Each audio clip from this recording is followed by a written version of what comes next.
All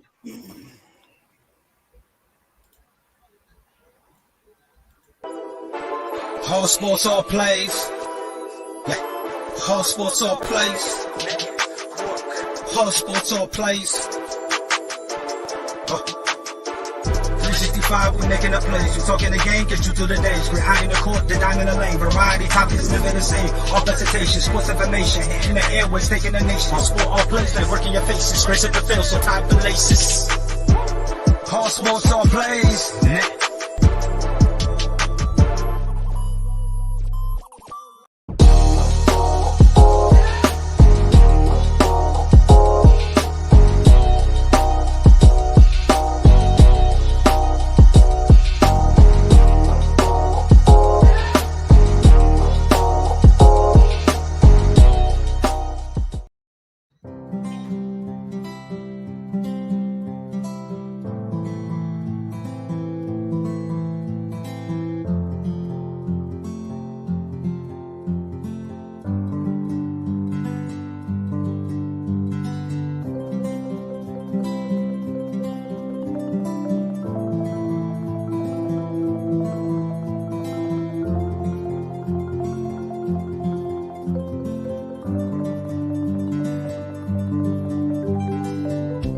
This is the Fox D Streaming Network. Register to come on our channel at foxdnetwork.com. All sports, all plays. All sports, all plays. All sports, all plays. 365, we making a plays. You talking the game, get you through the days. We're high in the court, the dime in the lane. Variety topics, living the same. All presentation, sports information. Hitting the airways, taking the nation. All sport, all plays, like working your faces. Grace at the field, so tie the laces. All sports, all plays. All sports, all plays. We on top of our game. All sports, all plays. All sports, all plays. What it do, everybody? First and foremost, happy Thanksgiving. Hope you guys enjoy your day and are obviously safe. Number 2, Trey, you not ducking the attention. Congratulations. My guy went out and handled his business and graduated. Way to go, Trey. Appreciate it. Yeah, you're not running from the attention. I just wanted to throw that out there. Potentially embarrass you. We got the all-star panels. We got the most delusional man probably in the universe, that man Fredward. We got somehow the calmest man in all the land, Trey. We got Portland's #1 fan and wants to grow up and work for the organization, that Coach Dante. And we have the most frustrated Laker perhaps in all the land, in all the 7 lands, that boy Jonathan. How's everybody doing today? What's good? What's good? Hey, I feel good. I feel great after that spanking we put on the Bulls last night. I feel great after we did that. Coach. Hey, shout out to Coach Freddie, though. He did call it. Yes, I'm trying to see who this most delusional person is. That's why I look back. Right? Hold on, ladies and gentlemen. Making his return. Oklahoma loses one time, you got to put an APB up for the guy. But he's back. He's living better than ever. The man, the legend, that man Bishop.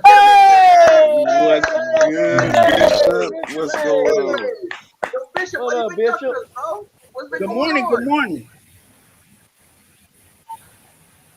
Oh, Bishop. Hey, what's going on, fellas? What's good, y'all? Happy Thanksgiving. Happy Thanksgiving, bro. Happy Thanksgiving to y'all too, man. I'm out here in Florida, sunny Florida right now, man. I've been out here all week, man. So that's why y'all ain't seen my face in a while, because I've been out here in Florida getting it in. Took my baby girl out here to Disney World, Disneyland, whichever one you want to call it out here. We've been out here since Sunday. We're leaving today. Cool. It's good to see y'all face, man. What's going on? What's going on, ASAP in the morning? How y'all living this morning, man? Y'all ain't crunk enough for me, man. Good. I just want to sneak in here with one thing real quick. It's funny. Bishop goes to Florida and Freddie's cool with it. I go to Florida and I'm running from him. I don't know what's going on with the energy level here, Fredward, but that's neither here nor there. I'm not even going to get into it with you, because when you and I get into it, we can go literally all day. But let's start off with the NFL. there was Gobble Day, right? It's Gobble Day, and everyone was like, "Oh my God, it's great games." Unfortunately for everybody here, understand something, and obviously welcome that man, the biggest Chiefs fan in all the 8 C's. That man, there goes Greg. Right?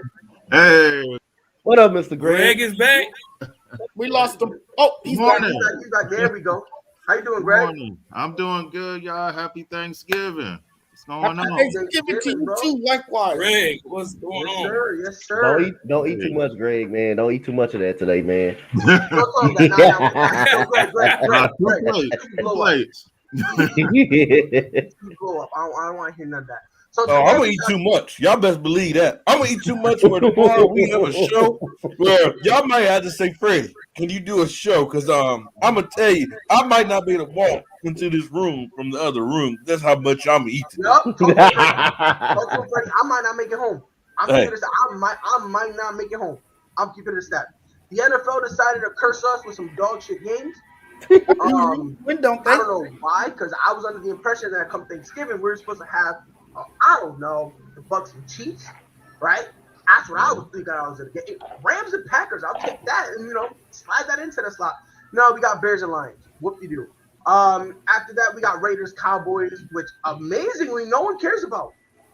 I don't know what happened, but all of a sudden no one cares about that game. And the same thing with Bills and Saints. So real quick, let's give a quick breakdown. Bears and Lions. I'm gonna start off. I got Lions. I don't care what no one says. I told them. What? That's what we do it. That's how we do it this morning. Trey, I told myself, and I promised myself, and I promised everybody, I'm picking the Lions for every single game. Every single game, I'm picking the Lions. Even the Cardinals, they're gonna get mocked. But guess who I'm picking? The Lions. You feel me? I want to be a part of history when they get their first win. Then after that, they can do the thing. Damien, you and I, we on the same level. Lions by 30. What we talking about? Freddie, Bears, Lions. By 30. By 30. We talking about 30 piece. I want to say something. Hold on, let me one up myself. 30 piece and a shutout. What we talking about, Bishop? That was for you. Ooh. Yes, sir. Oh, I'm getting too crazy. Let me shut up now. Go ahead, Freddie. I just want to say this, and I want to say this respectfully. This is why the NBA is so much further than the NFL, because us fans. Well, who's Jonathan? If you listening to what I'm about to say, you'd understand why I'm about to say this. This is why the NBA. This is why fans look forward to Christmas, because the NBA give us the best of the best matchups every Christmas. That's why we look forward to it. And I know one thing: when we look for Thanksgiving, they give us these trash football games instead of giving us the best matchups as possible. I mean, do anybody really want to see the Bears and the Lions? I know I don't. Hell, I know I don't want to see the Cowboys and the Raiders. I mean, I would rather see the Cowboys and the Rams. I would rather see the Cowboys and the Packers, the Cowboys and the Chiefs, the Cowboys and Tampa. I would have, and I forgot who the Saints and the Bills. I mean, if Drew Brees was still there. But we don't. I mean, this is what takes away from the sport, because I know I look forward to Christmas just to see the best matchups, the best players, and to see that quality of game. But with that being said, I would not be surprised if the Detroit Lions win tonight, and I'm gonna tell you this why. It's because what's going on in that locker room in Chicago. They don't have respect for that head coach. They know the only way they can get rid of that head coach if they go out there and lose football games. These are two horrible franchises, that haven't done anything. Damien, I agree. My Giants do not deserve to be on Thanksgiving football. So I'm glad they're not on there instead of disrespecting or disappointing us New York fans. So I absolutely agree with you on that. But yeah, I wouldn't be surprised if the Bears win for that one reason. It's going to be even trash now because Justin Fields not even playing today. I believe. Yeah, I believe they're playing Andy Dalton. I mean, do I want to see Andy Dalton? I know I don't, but I mean, it is what it is. What you talking about? He better. He lit. And Jonathan, now do you see what I was saying now? When you said you blurted out and talking to me? And here's the thing. Makes a lot of sense, Freddie. Makes a lot of sense. Thank you. Because the thing is, this is my thing.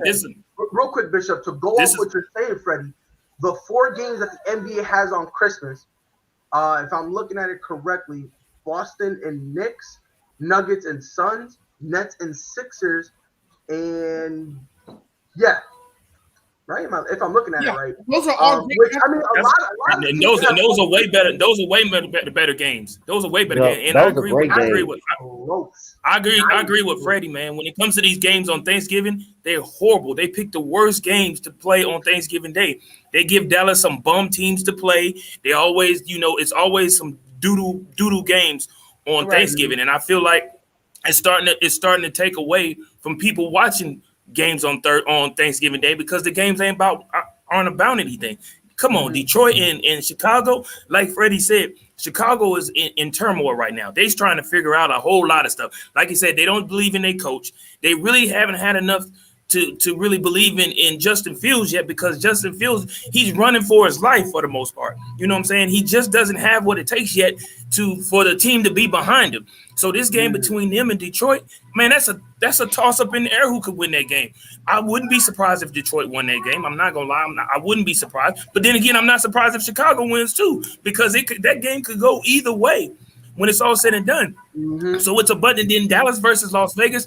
I know coach is gonna be, Spotlight is gonna be crazy about this, but that ain't a real big game to watch either. Dallas and Vegas, come on, man. Dallas, we already know, as we've seen, Dallas is not what everybody claimed they. Hey Bishop, can I update you on something? Dallas are only good against mediocre teams. That's what makes Dallas look good. Bishop, they're good against mediocre teams. Can I update you on something, Bishop? What's up? I know you haven't been on a while. Spotlight has been running for me ever since I've been going off on them Raiders, and he haven't showed his face until yesterday. Give him credit. He wasn't scared till yesterday. When I go after certain folks, they tend to run from me. You just haven't got on my bad side yet. Me and Trey. Dawn versus Golf, aka me and Trayvon are locked in. Because we Laker fans. Golf is a liability, and we all know it. Look, I don't think it's that much of a liability, but it is right. I mean, the way they're playing is trash. And CD is potentially playing. There's been no setbacks on his whole thing with the concussion, so it does seem like he is playing. I'm going to Raiders. Look, the game's bad, but. I just as anything else, I have to be the voice of reason. We all know the reason why these games are the way they are. It's big money. This NFL tradition with the Lions, the Cowboys, the Saints, every Thanksgiving. So it's the money, it's the tradition. So it's just so hot. It just so happened that the NFL tries to do what they can to get the marquee games in that time frame. But of course, for the most part, if you look at history, Detroit is who they are every year. And so that it was nothing in that case. They probably thought that Chicago was going to be a formidable opponent, but that didn't happen. At one point, the Dallas Las Vegas game would have been a pretty good game. Of course, we have the Dallas debacle that they have all after in every November and going forward. So it's just one of those things. But I will not go on the record to say that this is the game in which Detroit gets their win. I don't think that's going to happen. I think it's going to stay. I think we're going to have Chicago's going to be victorious in this. I say I give them about 13 points, a 13-point W. I agree. Again, you know what, Pride, as I thought about the game, the Lions game, I thought about Justin Fields was hurt. Matt Nagy clearly lost the locker room, so he's going to be fired after this year. Even if it's after this game, so that if you lose the locker room at any point of time as a coach, that's just like losing the kids, and the kids are not being motivated. If you lose the locker room, then hey, that's not a good sign for being the head coach. That means you're pretty much done. But you know what? I'm gonna change my pick. I'm gonna just pull the trigger. I think this is actually the game. I think this is actually the game, Pride. The Lions is gonna win this game. Go out on the limb and win this football game. They're going to win this football game by a field goal. I got the Lions winning this game by a field goal. And plus, I got the Dallas Cowboys winning. I'm sorry to have to go against the Raiders as much as I want them to win. I don't like the Cowboys. But the Raiders just a shit shell right now. They begging for Derek Carr's head. Their defense is not good. Jonathan Abram can't cover nobody. And when Damian Lillard comes out on Twitter and say, "I'm not watching no more Raiders game," that's a bad sign. That's a bad sign. That's a bad sign right there. I got the Bills. I got the Bills versus the Saints. I don't like the Saints quarterback situation. So I'll say these games has been trash. Chicago and Lions always play on Thanksgiving Day. They play on every Thanksgiving Day, and I'll say that's why I can't wait to Christmas Day. I always wait every other Christmas Day because NBA going to give you the best games. They don't care if you have to get if it's a finals rematch. They will give you that. They will always give you the greatest games on that day. So I don't care too much about Thanksgiving. I be caring about Christmas a lot because you know what you're getting from the NBA. You know you're going to get some great games and competitive games, not blowouts, competitive games. You know that's gonna get, coach, though. You know that's you gonna get on Christmas Day.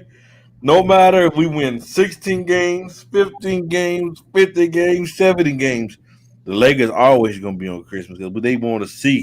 Trayvon, there's something about that purple and gold people want to see. I'm telling you, something about that color. All right, yo, Greg. We should really be used to it, guys, by now that the NFL is not gonna put their best products on the field on Thanksgiving Day because of tradition. You're gonna get the Cowboys and the Lions, just a different opponent every year. That's how it's been since I was a kid. That's how it is today. But despite an 0-9-1 record, the Detroit Lions have lost some pretty close games. They lost against Baltimore and Minnesota on field goals, and then they squandered a fourth quarter lead against the Rams. So they have been in some games. They just haven't been able to finish close games. And today, if there is ever an opportunity for the Lions to bounce back and at least get in the wins column, that would be today because the Bears have been on this emotional roller coaster ride. Like Coach said, you know, Matt Nagy has lost that locker room, and I think the players have given up on him, you know, so there's no hope for the Bears. So I would have to go with Detroit to get the victory. And in the second game, I'm going with the Cowboys. I'm riding the Cowboys bandwagon because the Raiders have had a number of distractions this year too, and they just haven't looked like themselves, and they haven't been the team that people thought they would continue to be. So I'm going to go with the Cowboys, and I think Dak will recover from last week. I think he'll have a better performance. Hopefully his offensive line holds steady. If not, then it's going to be a long afternoon for him. And then in the third game, I guess I'll go with the Saints, only because I believe in the Saints a little bit more than I do the Buffalo Bills. The Buffalo Bills have struggled this season. They haven't been the team that I expected them to be. I thought they'll be a lot better coming in. Josh Allen has been shaky at times. The offense has been a little bit erratic and you know, took kind of a step backwards. So I have to go with the Saints over the Bills. It's funny how you say about Josh Allen because our old coach was on the show talking about show me one moment that Josh Allen's had, and hey, you might be right, Coach. Yeah, the NFL is stuck in the past when it comes to these Thanksgiving matchups. What they need to start doing is like 2-3 weeks before flex in games that are gonna be good. Mm-hmm. You flex everything else. Flex in a game that's gonna be worth watching. Nobody wants to see the Lions. Everybody hates the Cowboys. Nobody want to see them. So give us games and matchups that we need that we want to watch. But as far as the games go, I do have the Lions winning today. They'll go ahead and get their first win. Raiders and Cowboys, I don't really care who win, but I'll go ahead and go with Dallas. And then I have the Saints winning tonight because Josh Allen is not that dude. He is not. Everybody is seeing it now. He's not that dude. As long as Josh Allen is the quarterback in Buffalo, they're not going to get to no Super Bowls. They're not going to win nothing because he is not the guy. He's not. It's telling that defenses have figured out how to scheme for him. Yeah. Oh my God, that's funny. That's funny. That's delusion. That's delusion. I've never in my life. It's the problem with the Bills is not Josh Allen. It's not the problem. The problem is they don't run the ball. That's the problem. If you So don't run the I don't ball, get why doesn't that mean your quarterback sucks? If you need to keep running the ball to be successful, you need some sort of dynamic to your game. You can't just be a pass. You can't just always be pass happy. I mean, that's just the way I look at it. I'm not saying they need to be a run first team where, like, to be how the 49ers have it, where they always want to run. But you need some sort of dimension to the point where, like, there's times where you need to be able to run the ball. Right. You have to establish the run to open things up offensively. Exactly. And they don't do that. They're pass heavy. They're one dimensional. And that's kind of what bites them. Like I said, I do not think in any way, shape, or form that the problem is Josh Allen. I just think this team just does not want to run the ball, which I don't understand. You have two capable running backs. Even if people don't like Devin Singletary, he's capable. And Zach Moore, he's not scrubs. Who they have in their backfield, they're not scrubs. So I genuinely don't know why they don't want to run the ball. The thing is, if you run the ball and do play action, that's going to open up Stephon Diggs down the field way more. So I don't know. It's just, but I don't like this whole thing where people want to say, oh, it's Josh Allen's fault. Like, no, if you're going to say it's Josh Allen's fault, you just haven't watched any of the Bills games because it's not his fault. It's really not. The team needs to run the ball more. I mean, if I'm a quarterback and you're telling me to fling the ball, sure, I'll do it. But it also does fall in the coaching where you have, like I said, you have two capable running backs. Why aren't you running? That's just the question I have, and maybe it's just me, but I don't think I'll ever find the answer to that one because, like I said, if you got two capable running backs, there's no reason for you to be flinging the ball. Like I would understand if they had some scrub. You know what I mean? Or if their two guys were injured and they don't have a capable running back. You know what I mean? Kind of like what happened with Tennessee, right? Where, or even better with the Panthers, right? Where like Chris McCaffrey went down, they have Chuba Hubbard, who's he's not that guy. Then they resort to throwing the ball. That I sort of kind of get, but Buffalo, if you got running backs, there's just I don't get it. I don't understand why they won't run the ball. So you guys have gave me your Bears, Lions, Raiders, and Cowboys. I'm gonna start with you, Freddie. Who you got? Raiders and Cowboys. Let Coach talk. Don't forget about Coach. No, it's all good. We started off with Bears and Lions. I mean, Thanksgiving. This is what shows you how powerful the NFL is. Because guess what? All y'all complain about it, but guess what? All y'all watch. Mm-hmm. It ain't like the NBA where it's just, hey, we're gonna have these games because guess what? It's in December. So they need these games for people to start watching because everybody knows football's king. So they know for a fact everybody's gonna watch the Cowboys game. They're gonna have the Lions early. Matter of fact, I got the Lions losing. We can say what we want. Y'all can say, well, Coach. You can say the team is divided and all this, but you gotta realize these are professionals. And also understand your money's on the line. You trying to get your paycheck also, just like everybody else. So I'm gonna ride with the Bears regardless of the situation. I like the Raiders because again, you have one receiver. You got Gallup, Lamb's not playing, Amari Cooper's not playing. You don't have no pass rush except that one linebacker. So I kind of like the Raiders in that game. And then I'm gonna ride with the Saints. I said it from the beginning. I never trust Josh Allen. I never trust the Bills. I wasn't on that train of like Josh Allen was a Super Bowl candidate or MVP. To go back to what you said, Pride, one thing about it is, and I haven't watched every Buffalo game because I'm in the South, so we don't really put them games on unless it's prime time. But a lot of them is this. When they load the box, you got to throw the football. And I don't think he makes the right reads.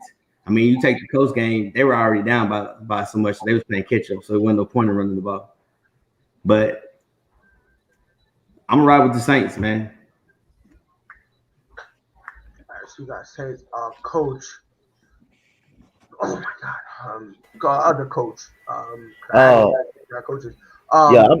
Let me get your thing for Raiders and Cowboys. And since we on it, too, just throw in your Bills and Saints in there, too. All right, I'll say again, I got the Cowboys winning this game only because just because, like I say, you take away Darren Waller, who's going to step up for the Raiders. You take him away. If you look at the last couple of games, Tyrann Mathieu and the Chiefs, they took him away. Derek Carr was not able to find Waller. Last game, you take Waller away, even though he had a average game that game, but you take him away from the Raiders. You still got Winthrow, but again, nobody else is stepping up. The offensive line is not even. The offensive line can't block anybody. The defense is average defense.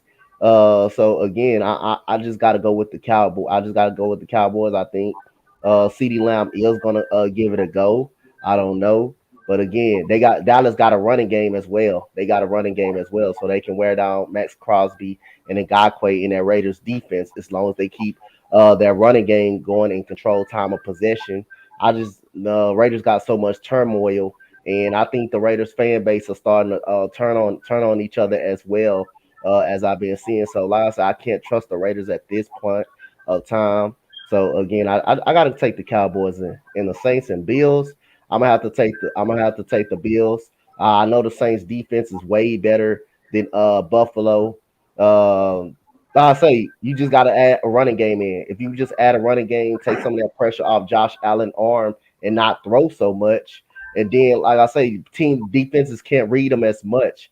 Like Coach said, you stack the box, they gonna make Josh Allen beat you. If you stack the box, you can't run the football. But again, that's why you got to open up the run game first. So that way Josh Allen can beat people with his arm, because I seen it. I seen it already that he make incredible plays. He is mobile, and it just make it so much easier for Josh Allen if you get a running game. But the problem is they won't run the football. It's just like the Eagles was doing early in the season.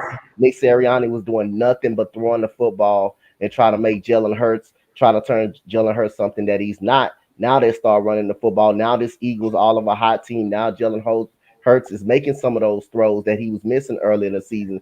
So you add a running game in, you take a lot of pressure off that quarterback. So I got the Buffalo Bills winning this game in a close fight. All right, Jonathan, who you got for the Raiders, Dallas, and the Bills Saints? I talked about it earlier. I'm going with the Cowboys to beat the Raiders, man. The Raiders, man, they had trouble stopping the run last week against the Bengals, and I think this is a game where Ezekiel Elliott could really go off and he can run wild. And I think that would help open things up for the Cowboys offense. That would take some pressure off of Dak Prescott. He'll be able to use his arm more and go down the field with some deep throws maybe and get his offense involved. The only thing is with the Cowboys right now, injuries have impacted their team. So, Dak doesn't have as many weapons right now, but I still think they could get it done through the run game today if the Raiders are not able to Freddie, stop looking at me like that. I'm sorry, Jonathan just say the most. I don't know. I'm trying to listen to Jonathan, and this is all I see for Freddie. I'm just telling it like it is, Freddie. It is what it is. I got the Cowboys beating the Raiders. Can I go? Not yet, Freddie. Let me let Jonathan finish. Bill Saints, who you got, and then after that, I'll let you go, Freddie. I talked about this a little bit earlier too. I'm going with the Saints. I have to ride with the Saints over the Bills because I just don't believe in Josh Allen. And I know you said it's because they don't establish the run game, and maybe it is, but I mean, he just hasn't looked like the Josh Allen that came into the league and proved all his critics wrong. So I don't know. Okay, I get it. My thing is, maybe it's just me. Maybe I think what it is for me. Maybe I'm a little biased. I had Josh Allen. He's giving me that look. Like I think I had Josh Allen last year, and he low-key carried my team. So maybe I'm just being a little biased. Freddie, you out there like foaming at the mouth. Let me hear what you got to say. I'm gonna tell you what I've noticed about Jonathan. This is what he's doing. Because he started to see the Rams starting to do this right so far. So he's trying to find him a little secondary team, and he's been picking up the Cowboys a lot. I've been talking about them a lot more lately. So my parents are Cowboys fans. I can help you. Don't fall for the hype. Don't fall for what he say for. I know where he's going with. But listen here, to say that this Dak Prescott don't have a lot of weapons, you're absolutely wrong. CeeDee Lamb will be playing today. You still have Ezekiel Elliott. You still have Tony Pollard. You still have the Hurt, the tight end that he likes to use. You still, but you know what? You can have that Bentley in the garage, that Ferrari in the garage. But guess what you got to do? You got to use them. And time for time, the Cowboys go away from the run game. That's why I can't say I can trust the Cowboys, because I don't know what version of the Cowboys we're going to see. They want to see Dak Prescott throw the ball more than they run when they have a back in the backfield, Ezekiel Elliott and Tony Pollard, who can both go out and get you 100 yards a game. So when I look at them, and then I don't know what defense we're going to see. Yes, the defense looked much better last week, but will they stay consistent on this week? I don't know. I'm going with the Raiders. I don't have belief in the Cowboys. And I just want to make you Cowboy fans have a horrible Thanksgiving. And by you guys going out there losing today, you guys ain't going to be worried about eating that turkey, that ham. Me and Coach ain't going to be able to go on Facebook because, hey, that ain't true. Trust me, I'll be happy when they lose. I know the Rams lost on Thanksgiving Day. I'm still enjoying my food. No, this is true. Watch, they lose today. We're going to go down to Facebook and we're going to try to say, we ain't going to see no posts, but you let them win. Oh, my God, they win. They about to flood Facebook. Facebook about to be flooded. You just believe that. Like I told y'all, I didn't even know the Cowboys played this past Sunday because I didn't see no posts. I'm like, is this day Sunday? And did the Cowboys play today? I thought they played on Monday Night Football. This is what Cowboy fans are. I just hope their Thanksgiving is ruined and it starts today. All right, yo, Trey. I'm assuming, Eddie's just picking the Raiders out of pure hatred. I think that's the overall gist of what I got from the Raiders and Cowboys. Trey, Raiders, Cowboys, Bills, Saints. Who you got? So, of course, for the most part, we're gonna stay with for the Raiders. Like you said, the Raiders have been in turmoil for a couple of days now, a couple of weeks now. In which, like Coach was just saying, Coach B was saying, like you have it to where you teams, these are grown men, have to go up there and do what they got to do. So, but still, you can't take it because you got to take into consideration that mental factor and all that type of stuff. I think they're still reeling from that. Although Carr is an effective passer, they're just not going to have it. So, in this game, I'm going with the Cowboys, and for the Bills versus the New Orleans Saints. For the Bills versus the New Orleans Saints, we're basically going to – the Bills is on paper, Bills is better all around. And we're not just going to take that away. It's not you see, like we keep on talking about Josh Allen not being that person.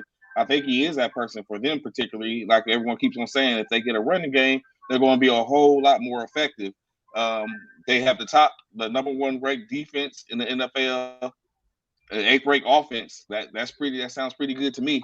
So they've been having a couple of bad games, but I think at this point they're getting it back on track, and you're gonna have the Bills going to defeat the Saints down in the Noya. And here's an interesting fact too: Josh Allen plays well in primetime for whatever reason. I guess he loves the bright lights, and he usually performs really well in primetime. So we'll see. Greg, when was the last time? What, Freddie? I was asking Jonathan, when was the last time? Yo, don't tell me you abandoned it. You're not a Josh Allen fan either? I mean, he's okay. I mean, I'm not saying that he's not like no great quarterback. I mean, he's good. He's okay. I mean, I put him in the same class of maybe. But everyone has an off year though. He's like a lower grade, lower version, off brand of Lamar Jackson. He's an off brand of Lamar Jackson. This dude, Josh Allen, is literally in every way, shape, and form, he's the exact opposite of Lamar Jackson. But what team wins? I think he's having a borderline mediocre year. That doesn't make him necessarily a bad quarterback. We already seen what he's capable of. I didn't say he's a bad quarterback, Jonathan. Like I said, unclean ears. Listen to what I said. I said he's okay. I said he's okay. He's not just okay. I said he's okay quarterback. I mean, he's not no great quarterback. I'm not gonna say he's great. No, he's not. I think Josh Allen. I'm gonna look into his career. I think Josh Allen one day He put pause on the Giants, and Freddie got PTSD from that. Oh no, they probably did it to the Packers because Freddie low key a Packers fan. So I'm a Giants fan. You whatever your name is. Yo, that's where we at right now, Freddie. That's crazy. Greg, Raiders, Dallas, and then Bills, Saints. Who you got? Yeah, I wish the Raiders and Cowboys could end in a tie. Because I dislike both teams. Oh, I hate both teams. But if I, like I said, if I have to pick one, I'll pick the Cowboys because they're playing at home. I think the Cowboys will definitely run the ball more in this game. I think it's some stat out there when they run the ball more than they throw since Dak. Chiefs fan, by the way. Greg, a Chiefs fan. Oh yeah, Chiefs all day. That's who's gonna be in the Super Bowl. And when the Cowboys have run the ball more than they've passed since Dak has been there, I think the stat is like 26-0 or something like that. So I look for them to definitely Zeke and Pollard definitely to have big days. So I'll pick the Cowboys on that one. And, I just, with the Bills and the Saints, I know the Saints got Trevor Siemian. And Trevor Siemian is below average. Mm-hmm. But I just don't trust Josh Allen. I just don't. And if the Saints can stop the Bills from running the football, Buffalo's going to be in trouble tonight. They're going to be in trouble tonight. So I have the Saints winning tonight as well. I don't understand the hatred for Josh. Pride, what was Josh Allen's biggest moment in his career? Like his best game, like his you can that coming out game. Like what do you have a defining moment? Just because you have a defining moment does not mean that. No, but hold on, time out. To refer to a single moment doesn't make you a good or great quarterback. But we've never seen. Hold on. Every single year, he's gotten better. To cling on to one defining moment is stupid. No. Because if you cling to that one moment, I then can ask you, okay, what happened after that? And then if you tell me it doesn't matter, for instance, Matt Flynn had a phenomenal last game. Hold on. He had a great last game, arguably the best of his career in Green Bay, his last game. That got him the contract in Seattle. If I tell you what was Matt Flynn's greatest game, you'll say that last game in Green Bay. Can I then say, oh, you see, that's the final moment. He's great? You can't say but that's that. different, though, right? Because when we look at, like you call him Tom Edwards Brady, what's his name? What's his name? Thomas Edward Patrick Brady Jr. Okay, you can go back and say, okay. And I do not look at single games. I don't look at single moments because that's stupid. That's stupid to just look at one single moment. Because if you look at one single moment, the instant rebuttal, what happened after? And then for all I know, if Tom Brady, for instance, like Tom Brady in the Rams Super Bowl, he threw a beautiful dot. I think it was Julian Edelman, right? But before and after that, Brady really did not have a great game. It's even rough to even call it an okay game. You can make an argument he had a bad game, but if I point to that one moment, am I able to say, oh yeah, Tom Brady had a great game? That's just how I feel when you talk about the moments. Like I don't think that's fair to do that because then my easy rebuttal is before and after. Because if you look at Josh Allen, every year he's gotten better. That's just me. But can y'all hear me?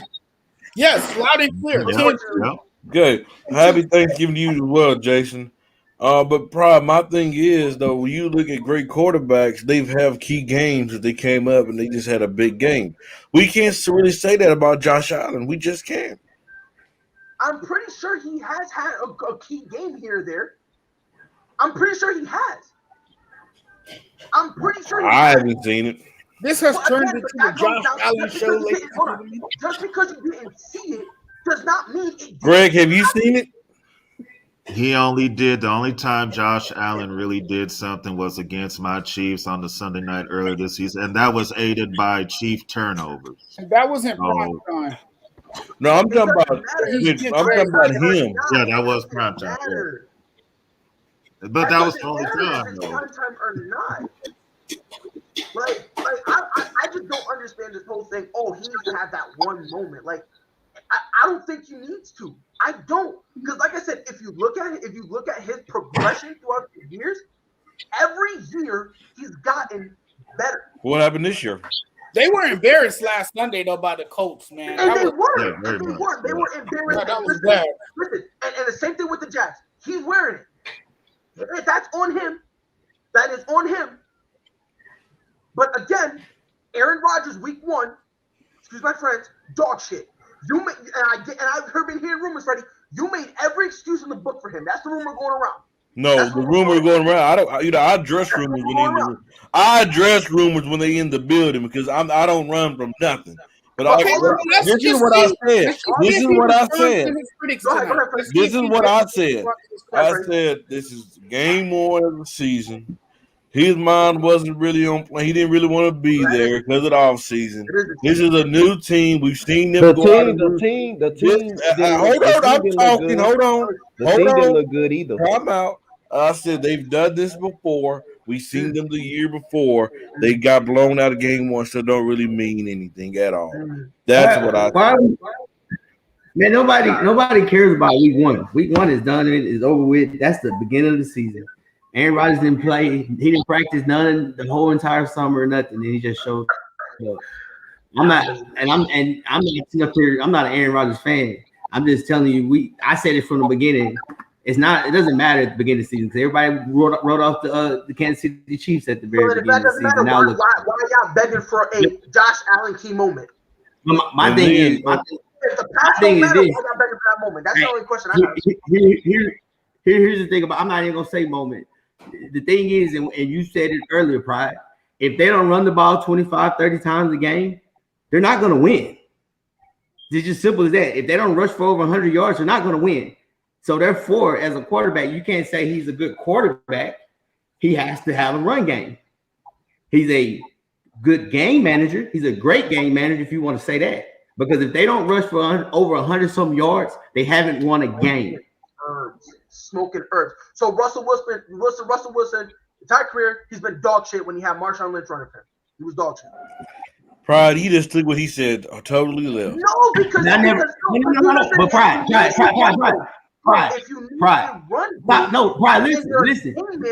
Time out. Don't you want to talk to you? Nah. But let me. Hey, no. Answer this question. Just listen. Nope. Hey, everybody answer this question. In the Super Bowl, should they run the ball or should they throw it on the 3-yard line? Ran it. Oh, run. Yeah. So regardless of the situation, it wasn't.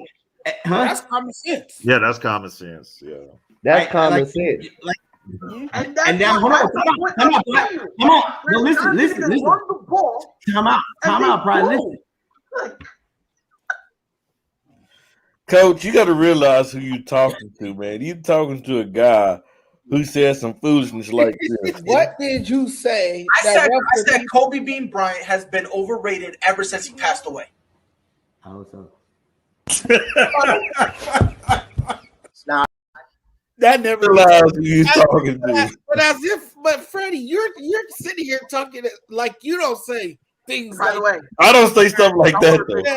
I don't say stuff like that.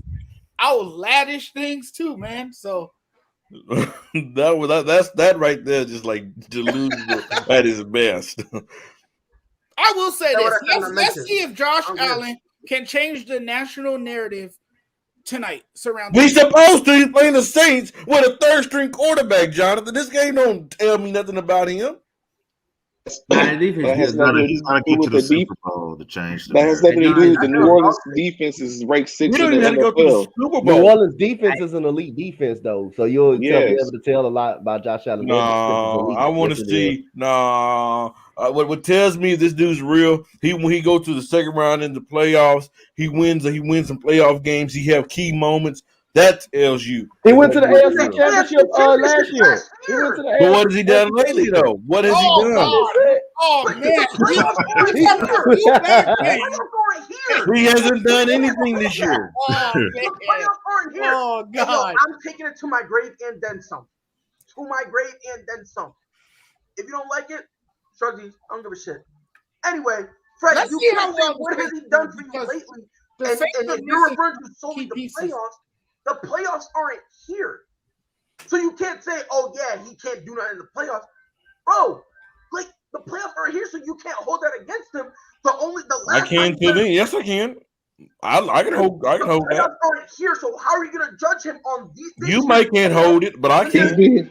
He's been in the league for 3 years. He's been in the league since 2018. His second year, 2019, he took him to the playoffs, in which they lost. Last year they went to the playoffs and lost. They made the AFC Championship. AFC Championship. So like I said, Josh Allen. I mean, and then you gotta look at they haven't had a run game. So when I think it was Greg that said it, like they're starting to catch up, or Coach D said it. They're starting to catch up to the fact that they don't have a run game, but he's been doing it. He's been effective for the most part. So I mean, like I said, I'm not going to. Okay, I got a question for all of y'all, because this is why I rank him. I rank him under Dak Prescott. Do you guys think Dak Prescott is a great quarterback? I got Josh Allen. I think he's a great quarterback. I think Dak Prescott is a great quarterback. Yeah, I think they he's a legit. He's good. Improve that offensive line, and we'll really see. I got Dak Prescott ahead of Josh Allen. I don't. I got Josh Allen. Yeah. I got. What do you? Hey, hold on. Stop. Here's my question before I ask this. Are we talking about like throwing the football or just overall? Like, because all that goes in overall. I got Dak. Yeah, I got Dak. If you're talking about throwing everything else, I got Dak because one thing about it is, and I know look, when you go look at his stats, when Josh Allen has to throw for 40 plus, they lost in the game. I've seen Dak do it and had to win. So again, I'll take Dak over Josh Allen. And then you gotta look at the divisions too that they're playing in. NFC is way tougher than AFC. Being an overall quarterback doesn't really matter based on your division.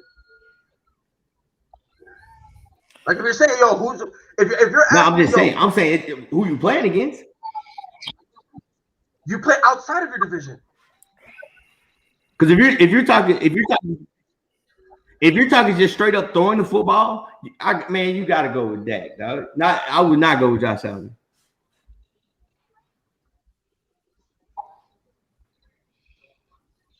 I don't know where I am. I think I'm in bizarre world. I've never. If you take Dak, he's not that good. I've never heard. If you take Dak and put him in Buffalo and you put Josh Allen in Dallas, Josh Allen is going to be a better quarterback. Thank you. I disagree with that. I really disagree with that. I believe. I mean, you can disagree. Listen, you can. If you put Dak in the Bills offense, that he'll take that team further than Josh Allen will. If you put Josh Allen with Dallas will not succeed. I don't think so. I think so. That's what I believe. I believe that too. I agree. Because the thing is with Josh Allen, you give him if you give him Ezekiel Elliott and Tony Pollard, I don't know. To me, can we move to the next topic, man? I'm ready to go. They go Pride acting sluggish, acting like he got some turkey in his system now. He acting like Derek Carr's more accurate. Derek Carr's an unappreciated quarterback. He really is. I think that just comes from the fact that people low key wanted to get rid of him. I'm talking about the Raiders, John Gruden didn't really want him. He got Marcus Mariota to replace Derek Carr. He low key's been disrespecting him for a while. Yeah, but that relationship developed over time, I think. Yeah, then all of a sudden he was like, "Oh, I'm glad people are finally respecting Derek Carr or whatever." And I'm like, "Yeah, bro, you got to wear that L for that one because you're an idiot for that one." But moving on, Everson Griffin, there was a massive scare with him. Kind of refused to leave his house. made some very concerning social media posts, and there's also rumors going around that he was calling people and saying goodbye in a weird way. The police got there, they took him out of his house. He's now getting the care. Trey, let me start with you. What's your reaction to all this? So, as we've talked about before, a couple shows back, just in general, like mental health is a serious thing. If y'all peeped the game yesterday with Everson Griffin, you saw where he made a phone call. He recorded himself on a video with a rant talking about the gun which he had, gave the stats for the gun, and all that type of stuff. When people were trying to reach out to him, he wasn't responding back. He was just responding back with, he needs help. Someone's trying to kill him. So when you get in these situations where mental health, I know we, like, for the most part, the stigma is that you have people that are, these football players are supposed to be built a certain type of way that doesn't accept coming in concept with the mind. Like that, it's a serious topic. It's something serious, and I hope for the most part that he's definitely getting the help. And anyone, just like we had the Kevin Loves, the DeMar DeRozans, like these situations, they are athletes that are seeing larger than life. They're put on pedestals, and they're expected to do things. Can you imagine if Michael Jordan wasn't able to do the things in which he done, or what he had to face if he couldn't get the Bulls to a certain point, and he was and he had mental illnesses, where he would be at right now? Kobe, any of those, Troy Aikman, anyone, which we could talk about these players that have been, who have reached that pinnacle. It's just something serious, and it was unfortunate that we had to see it come out the way it did for Everson, for Griffin. So I just hope he gets help, and the NFL does a little more. Like, I think NBA leagues is one of those leaders when it comes to their stuff for their player union, but the NFL takes a piece out the playbook from the NBA and getting these players some assistance and help. Yeah. Freddie, what you gotta say? I'm not gonna be on here much. I'm not gonna say long on it, but man, people, Mitch, welcome to the show. Happy Thanksgiving to you. But I'm gonna just say this, people forget things, even though these players make millions of dollars, they're celebrities in their way, that they don't go through personal problems themselves. And we tend to forget that. Just prayers to him. Hopefully that he do get the help that he needs. Definitely don't want to see anything bad or anything happening for him and for his family, So they just got to remember, like, even though they're rich, they still go through the same problems that we do. Only difference between us and them, their bank account's a little bit deeper than ours. But other than that, I don't know, man. Hey, coach up there. Hey, man, both of these coaches one day might get a call and say, hey, we want y'all to go coach this team up here in college or the NFL. And, hey, they might make a little bit more money than us. They got to put us on. So, hey, you never know. But what we also fail to realize is this too, guys. Fame and fortune sometimes can be overwhelming. When you're in the spotlight, there's so much that's expected of you. And, everyone is following your every move. For a person that's battling with mental health issues, that could be very, very difficult for a person. And sometimes, these athletes feel like they're carrying the weight of the world on their shoulders. And, sometimes that's a cry for help right there, too, when you feel like you're doing so much. But I still think that we need to do a better job, recognizing mental health and talking about it more. We shouldn't be hesitant, and we shouldn't wait. We should really address mental health because it's a serious issue, and there's so much stigma surrounding it. But it has to be talked about, and it's okay to not be okay. We have to understand that too. There's people from all walks of life have skeletons in their closet, and it's okay to be not okay and tell someone how you really feeling. Yeah. Mitch, actually, matter of fact, let me go with you, Greg. What was your reaction when you heard all this? I was very surprised when I was reading it yesterday. First off, I'm glad that Everson Griffin did not do anything to harm himself or anybody else. He needs to take all the time he needs, get all the help he needs. Athletes are people first. There, a lot of times we get caught up in the status and, oh, that's Tom Brady, oh, that's Braun, but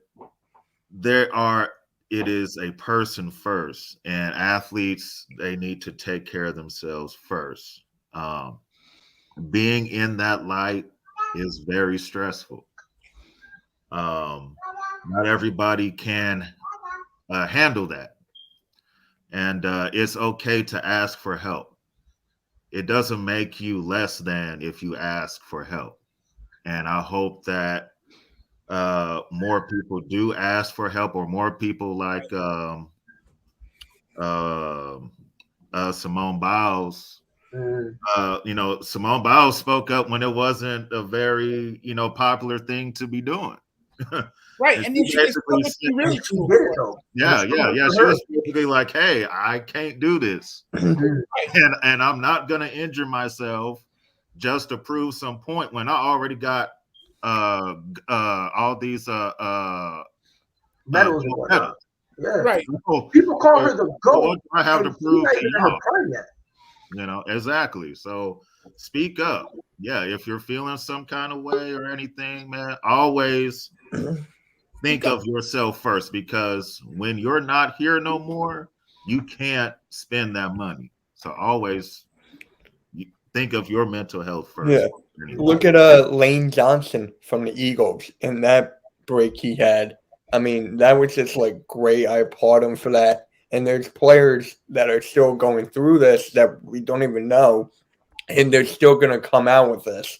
So it's just now or never. Yeah, Ridley also, yeah. Definitely. Yeah. It's just like you said, Greg. He didn't. It's good that he didn't do anything stupid. Something he was gonna regret, whether it's to somebody or himself. A lot of people are kind of worried that he was gonna commit suicide, and I've always thought this about suicide. It's a permanent solution to a temporary problem. And the thing is, whatever drove him to feeling this way, hopefully he knows, so he knows what to work on. But the sad part about it is all the people you listed, they felt this way for a long, long time. And they felt like they could handle it on their own.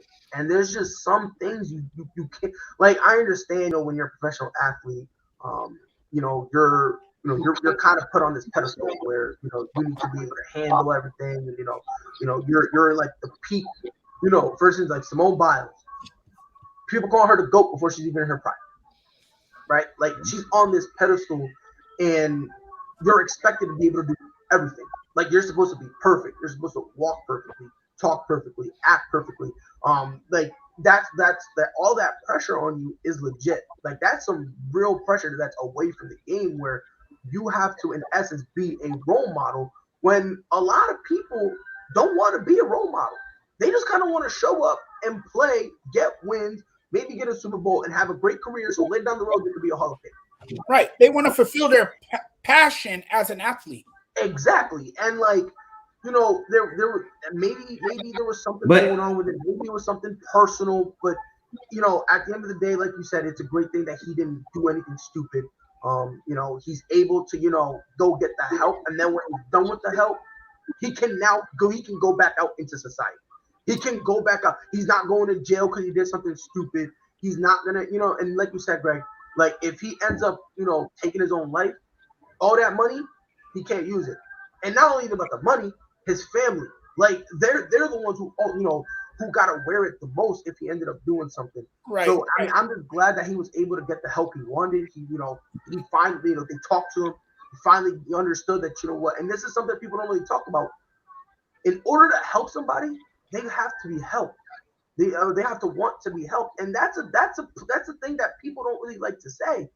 But unfortunately, it is that's kind of one of the barriers that when it comes to mental health, you got to break down because, you know, Everson Griffin in the beginning, he didn't want help. He didn't want it. You know, eventually he kind of understood, and there was some reasoning, and he was able to be in a situation where he just when he vented. A lot of times, all you gotta do is vent. Once you vent, your mind is now clear, and all of a sudden you're thinking a little more clearly. You know, sometimes that's all it takes. So I'm just glad that he's getting the help he needs, and I'm just glad he didn't do nothing crazy. You know what I mean? He didn't take no life, he ain't hurt himself, nothing, so he can get the help that he deserves, and then he can go back out into society. And he can, you know, try to cope with whatever he was going through. So that's my. I'm rooting for a comeback. I think where a lot of people got to realize when you're talking about these NFL players, like they've been the man since junior high. Like Pat Mahomes, when he was at White House in Tyler, he was the man since junior high. So it's like that pressure builds up over time, and you take. I know somebody said Ridley. Ridley was at Alabama. It was if you didn't win that championship, you sucked. And then you got fans, which stands for fanatics.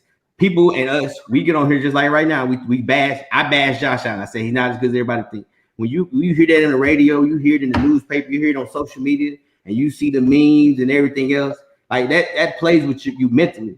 And sometimes, especially for football players,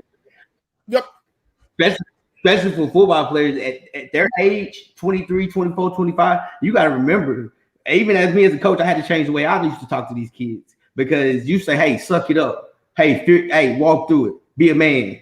Like, that's what you engraved in your head playing football.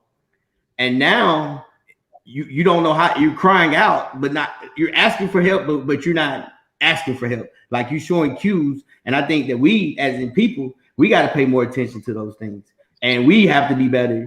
And even though, like, even I say he's not like Josh Allen. I say he's not good, but he's still a professional football player. Like, he's not good at that level compared to some of the ones in that level. I always try to do it like that. And I think that's where people forget. They look at football players as gladiators. Like, you're men. Because it's a car crash every time you go head up, especially in the league. And then, but you have to realize you're talking about millions of people. Just like we just bashed the Lions. The Lions suck. The Lions is this. They're terrible. Fire Nagy. Nagy, even take Nagy for the Bears. They're saying at his son's games, he needs to be fired. Right. Talking about fire his dad. Like, that's a lot of pressure. You know what I'm saying? And we go over and out over to the extreme. The whole city of Chicago, it. everywhere. Yeah, like how do you think he feels when everybody's saying fire him or you suck, or even like as a coach, I've seen for sale signs in yards, and I've seen on all kinds of social media. He sucks. He's this. He's that. If you go on Facebook, especially through high school games, you hear that how bad these coaches are, and this and that, or that player is this and he's terrible. I think it's just a lot of pressure, and us fans / social media / ESPN and sportscasters, we put so much on these guys because they're gods. We treat them like gods because they're the NFL. You know, these are the best of the best, and I think. It's just like Coach said. I just truly believe that. I'm with you, Coach B. You hit it on the nail. Absolutely, well said. It's just like Coach said. You know, and it's all sports. I mean, so you look at last night when LeBron had to throw two fans out there. They checked it out. You know, they wish that his son was dead.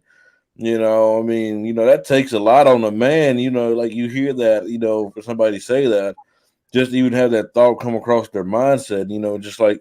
You still have to find a way to hold your composure. You still have to find ways to not let that affect you, and it's hard like that. I mean, not to let that affect you. Yeah, I mean, if he wasn't strong mentally, I mean, a lot of folks like think about it. Over the level. Yeah, I mean, if you really think about it, you take like the Ryan Lees, the number one draft picks, and everybody say, "Hey, you're a buzz." You take LeBron. I commend LeBron. LeBron at age 18, you are the GOAT. You were considered the greatest of all time, and not one time he just exploded like that. Like those are like you gotta give respect to these guys that do that, because again, we put them on a pedestal because he's the number 1 draft pick. Oh, he doesn't pan out, or he doesn't put the numbers that he should. Oh, he sucks. He could be an average player. I just think that's where we, as the people, have to do a good job of this thing. Kwame Brown. Yeah, Coach, like I say, hit the nail right on the head, man. Like I say, dealing with kids like I always deal, and I deal with 4, 5, and 6 year olds. That's always been the level, and that matters. That matters. The way you talk to them, the way you get in their face, and the way you talk to them. You know, when they make a bad play, when they make a bad run, I go pick them up. So it can get up out their mind and just say good job, so they can get it out their mind. So the way you talk to people and you talk to the kids, that matter to them. By you bringing them down, it get them out their game, and it just make it more worse. So like I applaud Coach for that, because like I say, as me being out there especially with little bitty kids, and you know, being out there with 12-year-olds as well, that really matters to them. When you say they suck, or when you say they're not good, that touches their head mentally. And so what I just do, even though if they make a bad play, you know, I just pick them up or give them 5, because like I say, that makes them go to the next play. And you know, you just trying to keep them motivated and keep them going. And this is crazy at some games. Like with me being, like I say, you hear how these parents be talking, I'll be like, dog, man, your son sucks. But I just keep it to myself, because parents be like, they think their kids is next first round draft pick, and I know for a fact they just be going crazy, man. I hear it all the time on the side. I be hearing it all the time when I be on the field. I be hearing it all the time. Yeah, and you know, social media doesn't help either. It makes the situation a lot worse too, because you got a lot of keyboard warriors out here making personal attacks on the internet, you know. And Jonathan, you're a keyboard warrior. Yeah, I mean, I'm not that guy. That's fine, you know what I mean. But like, when you start why you to kind of do that like that, man? Hey, I'm not that bad, Merry Christmas. I don't be making threats and be hoping people's children die and all that stuff. You know, that's taking it too far. Yeah, I mean, look, at the end of the day, I feel like it's okay to criticize them. Just when, like, and yesterday when one of the ladies was like, "Oh, I hope your son is dead," like, look, bro, if I'm LeBron, I'll punch you dead in your face. Like, you don't know what, you barely know how to spell my son's name. You feel me? He's got my name, and you still don't know how to spell it. You spell it with the B lowercase. So why are you trying to wish death upon my son when you really don't know nothing about him? You know, like that makes no sense to me. So, you know, again, if you want to say, oh yeah, you know, someone sucks, sure, whatever. But once you start trying to bring it up to dude's family, like, you're just begging to get smacked in your face. And you look at it, like Gianna Bryant too. Not to keep going into it, but like Bron was affected by losing Kobe and Gigi. So to wish death upon his son, that's not just like something you take lightly. Like, you have personal feelings about what that feeling is like. You know what it's like to lose someone of a young age, and it's just mad out of pocket. Keep my family out of it. That's it. Just keep my family out of it. You can say anything you want about me. That's cool. Say whatever you want about me, but don't bring anything up about my daughter or my fiance or my family. Just keep them out of your mouth, and I'm good. I mean, it's like the old saying they always say, bro, kill my game, don't talk about my name. That's really all it comes down to, you know what I mean? If you want to talk about the dude who missed a jump shot, that's fine, you know, you can kill him for that. But when you start trying to make things personal, because the thing is like, when you start making things personal, this is how things like Everson Griffin happens, right? Because they have all that stuff in their head, it's all built up and it's all anger, and they don't really, you know, they don't. A lot of guys, and again, it's a stigma along with a lot with men. You're not really allowed to talk about your emotions. You're not allowed to talk about yourself. You're not allowed to vent and whatnot. And unfortunately, a lot of guys fall into that, and they kind of just, you know, they bottle it in until all of a sudden they can't take it anymore. You know? So what I'm hearing y'all say is that there's rules to trolling. But that's how we would. Yeah. There's 100%. There's rules to trolling. You said what? If you want to troll a dude by his play. No. Yeah, it's rules to it. If you try to go a step further, that wasn't even trolling there. You start talking about family and making threats. Talking about, that I kind was of the judge. stuff. And That's not trolling. Yeah, you That's never crossing talk the about line. nobody's family. You never Right. talk about That's nobody's crossing the family. line. That's taking it too far. Yeah. So I'm just playing advocate to this. The ideal of trolling is to get into the opponent's head from a mental standpoint, and that's using anything at any point, right? Okay. And I understand what you're saying. I don't, Trey. I don't. It's not necessarily. I think when we talk about the.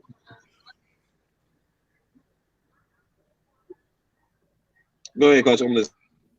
I just think I think one of the biggest things is when they're on the court, there's cool. You can talk, you can say stuff about people. You can even say somebody's kids. It's when you start talking about dying and killing and stuff like that. When you wishing bad on something like that. Like, I mean, every last one of us play the sport. You hear shit and you talking to us on the court, man, you suck, or you this and that. That's cool. And I think when we this mental health part, it's when you hear it from people that you truly care about. Like I said, there's only 5 people in this world that can really affect me, like my feelings. Like Pride can say something to me, and I'll be like, yeah, whatever. Freddie can say something. Hell, Freddie said stuff to me at school, and I'm like, dog, if you don't shut your, and it's roast back and forth. You know what I'm saying? But it's when my mom says something, then that affects me, or someone close to me, that affects me to where it's like, okay, I gotta rethink it. All that pressure's on, like, hey, if the head coach or say, hey, I went from starting to now I'm second string and I'm at the verge of getting cut. Now that affects me mentally because it's like, all right, what do I need to do? But I think one thing about it is, as you've been an athlete, especially at the highest level, you've been hearing that since during Little League. You heard that in Little League, hey, you suck, or hey, this is that. You're gonna hear those things going back and forth. You just gotta ignore it. It's just when you start saying, I hope your mama died, or I hope this, and that. We all had mama jokes. Boy, your mama, but it's when, man, I'm afraid I hope your mama died, dog. Then that's when it's like, okay, you went too far. You know what I'm saying? Those are the things that I feel like that is bad. You can say, like I said, Pride can say I suck at doing this. It ain't gonna hurt my feelings because I'm gonna keep going. Right. That makes sense.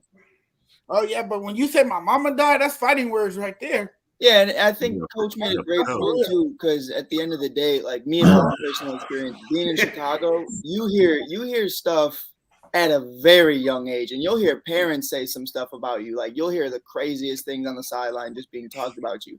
And for me, like a crazy experience is, you know, like y'all know, like my dad passed away when I was like 15. I was like, oh, it is what it is. Whoopie whoop. I'm going back on the field. I'm gonna do my thing. And I get back on the field, first play, I'm playing safety. This wide receiver looks at me and be like, damn, dog. And he said something about my dad. And he knew, like he heard about it. And he said something nasty about it. And I just looked at him and I was like, damn, it's going to be that kind of day. Like, this is what we're doing now. And then I want to get him up on the spot. Nah, I laid him out later on. He had to get carted off. But it is what it is. But like you look at it like that and you kind of just say, like, that was the moment where like we always had beef. Me and this kid always had beef. But it never got to that point. And then when it got to that point, I was kind of like, yo, like that's, I thought we were kind of cool, you know, and it goes to a certain point where it's not trolling, it's personal. And that's where I look at it and say, when you're personally attacking someone who's there and they cannot defend themselves, you have to look at it from that perspective. Bronny's not there. If you would have said it when Bronny was there, that's a different situation. Because Bronny will probably beat your ass. Do I have to hear about that on Thanksgiving? Like, come on, man. The Ben Simmons stuff's tough. That's real tough. But, you know, if someone's not physically there to defend themselves, whether that be they passed away or whether that be they're young or whether that be something else, you know, it's just not trolling to me. It's just mad out of pocket. Because if you weren't going to say it while Bronny was there, why would you say it when Bronny's gone? Yeah, and again, and Trey, it goes back to what you said. There are rules when it comes to trolling. There are rules, right? Yeah. And this is the only thing I gotta say. If you want to talk about homeboy family, go ahead. Just understand whatever consequences there is, you're gonna have to deal with it. And it don't. And I'm talking about anything. If it was a player and he went and punched you in your face, I would be here saying we should not suspend him. That. Oh, by the way, CeeDee Lamb is officially out today. He didn't pass the concussion protocol. So, yeah, I kind of had a feeling. So for all the people who had CeeDee Lamb in starting lineups, get him out now. I do. Yeah. So Oh boy. Hey, coach, watch this. They lose today. We're gonna hear so many Cowboy fans these excuses. Mario. Man, I don't want to hear nothing because you've been talking about Saquon Barkley for like 15 weeks. But okay. Hey, Mike, how about them Bulls? The Bulls win yesterday. Oh, it was a great game, bro. Coach Dante played one hell of a game, bro. Now we switched over to basketball, I see. Wow, but you know what? Nah, let's keep it going. Let's keep it going. Let's keep. No, we can do that. Coach Dante played one hell of a game. Him and his Rockets. And what did I tell you? What did I tell you? No, I'm right, but hey, Pride. You know what's funny? The Bulls are 12-6. And he's been saying they're going to lose every single game, every single night. So congratulations on your. You're welcome. Thank you. Wow. Thank you. Thank you. Right. 6 out of 8 times. Thank you. I hope you're proud of it. I am. I really am. Thank you. Really? Hey, how are those 2 losses to OKC? We're good because guess what? We Speaking about the NBA, the Lakers beat the Pacers. I can mute myself too. I mean, I can mute whoever did. 124-116. Hornets beat the Magic. Suns over Cavs. Nets over Celtics. Pelicans over Wizards. Rockets over Bulls. Jazz over Thunder. Timberwolves over Heat. Bucks beat the Pistons. Raptors beat the Grizzlies. Hawks over Spurs. Warriors came back and beat the 76ers. And Kings over Coach Dante's favorite team, the Portland Trail Blazers. I said I was going to let you have your moment, Freddie. I said it. So I'm not going to be a hypocrite. The floor is yours, Freddie. Get it all out your chest. Bron. Hey, they said he wasn't clutch. Hey, you know what? I was taught back in the day? You never poke the bear. And that lady poked the bear. Because LeBron, he was chilling. And he said, you know what, let me go ahead and just hit this 3 and hit the silencer on her. Y'all seen him. Then he hit the little dance on her, little rodeo dance on her. Hit the little rodeo, start doing that. Hey, it's Jonathan. You should be thankful. You should be. You know why?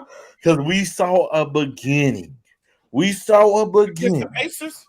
It don't matter who you play against. It don't matter who you play against, Jonathan. Let Freddie have his thing. I promised him I would give him the floor. It don't matter who you play against, because guess what? They still played against grown men and professional athletes. So and that Pacer team's a good young team. So let's not just sit up and act like they're a bad team. Let's not do that. Don't do that. You take your loss and you be quiet. No, you're muted. But like I was saying, I will give you the floor. Just jot down everything you want to say. I promised Freddie I was going to give him the floor. And today's just a good day. Yesterday was real good. The Bulls lost. And the Philadelphia 76ers lost. That they're 2 trash franchises. Two trash franchises, and we taking it one game at a day. We taking one game at a time. I saw Malik Monk, Wayne Ellington knock down open threes. That was a good thing to see. Westbrook didn't turn the ball over as much. He had a good game as well. Even without Anthony Davis didn't play, they still played good. We saw LeBron at center. He was able to slow down Sabonis, and towards the end, they brought up energy. Man, if this team can find a way to work on their defense, limit turnovers, we can make a run. It's just November. It's not time to jump off the bus yet. That I'm just happy to see LeBron come back, drop 39 on him, drop some looking like Steph Curry out there. Steph Curry just knocking down deep threes. So when they said this man is in clutch, and who stepped up in the clutch moment? Oh, Bron. After being suspended. Okay, all right, hold on. Because Mike looked like he wants to murder somebody. Mike, I promise you have the floor to rebuttal. And Freddie, be nice. Let him say what I'm not going to say a word. I'm just saying. Go ahead, Mike. Mike, hold on. Stop muting. Go ahead, I'm Mike. muted, folks. Listen. You got it. First of all, I just think it's funny. Coach Dante was there, too. When I lose to Indiana, Indiana's a dog shit team. But when you beat Indiana, Indiana's a great team. So what happened? In a span of 2 days. In a span of 2 days. When did I say that? Damn, you just called you out. I didn't say that. Time out. We got a witness. You said, hey, yo, Coach Johnson, unmute yourself, bro. Yep. Name was summoned. Was it true that a couple days ago when the Pacers beat the Bulls, Freddie called them a dog shit team? Is that true? That is true. That is fact. I didn't hear that statement.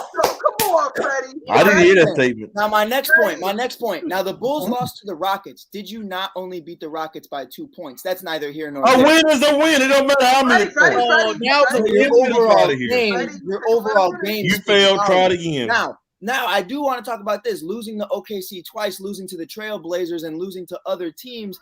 I'm kind of looking at you, bro. You lost to the Timberwolves as well. But you want to talk about the Bulls losing to the Rockets, the Timberwolves. Oh, you in your feelings? You in your feelings? It's very concerning, Mike. I'm just saying, are we going to act like in 82 games that these games don't happen? 62 or 82? I don't know. But 82, that these games don't happen. Now, I'm not saying that the Bulls get a pass. It was a horrible game. Mike, real quick, the game is in November, so it doesn't matter. It don't. Yeah, I thought it didn't. But apparently it does. And no, it don't matter. It still don't matter. Pride, here's the funniest part. It's the part I want to ask Freddie.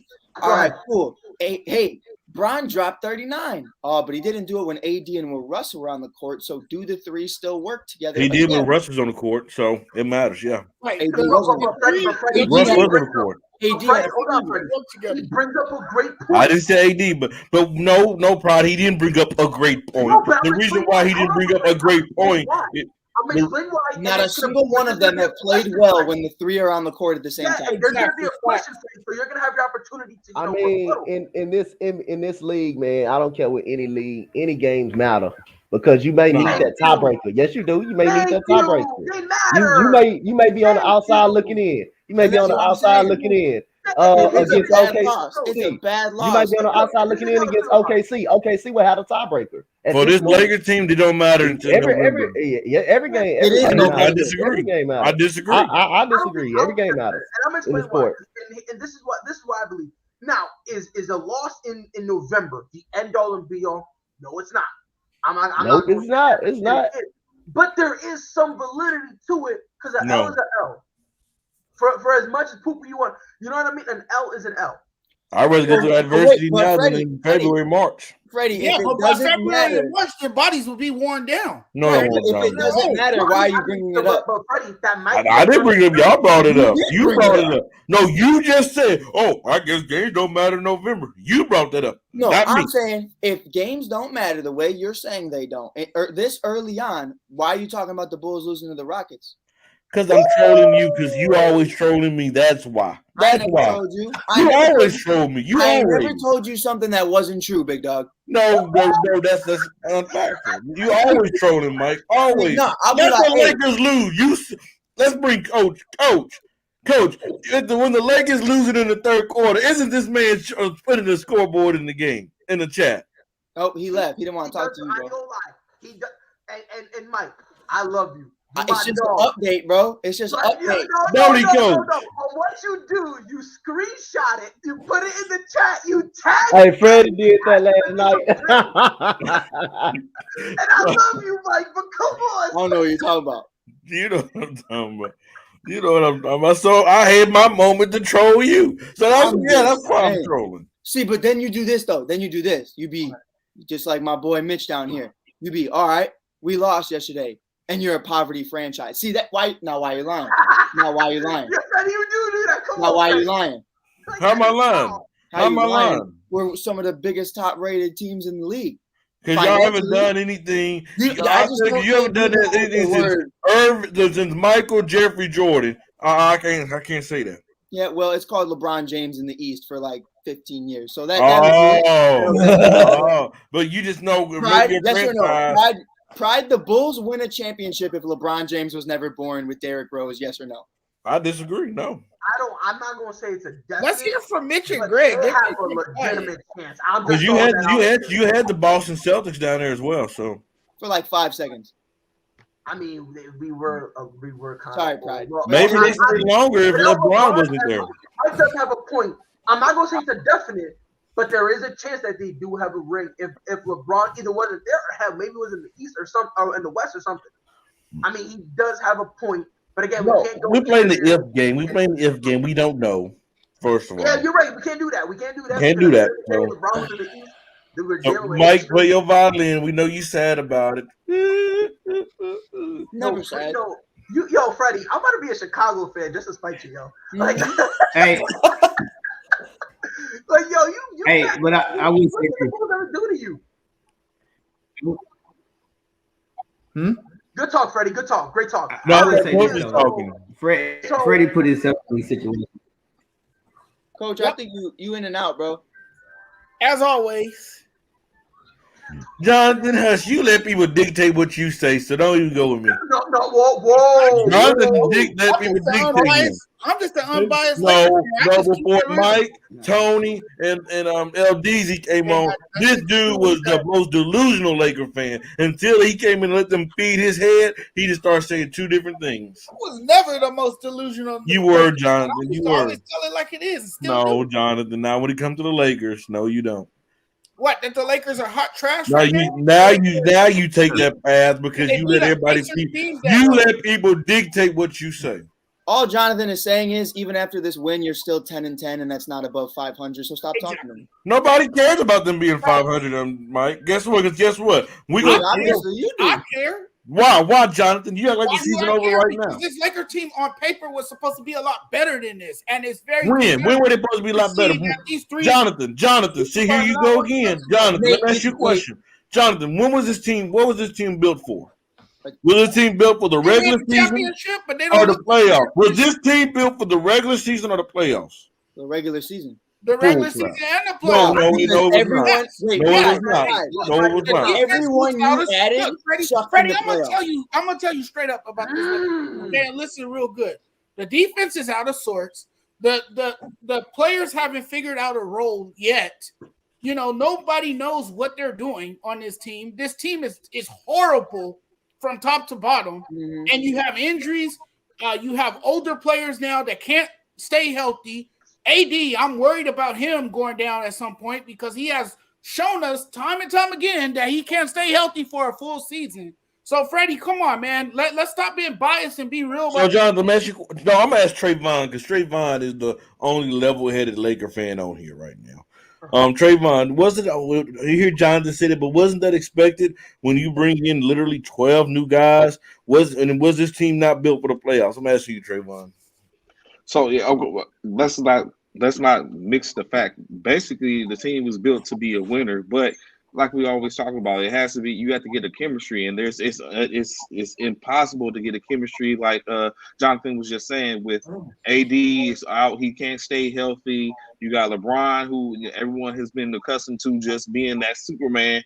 He's getting older, and you know what I'm saying, Father Time is undefeated, and there's nothing that they can do to sit up and stop it when he gets a tweaked ankle.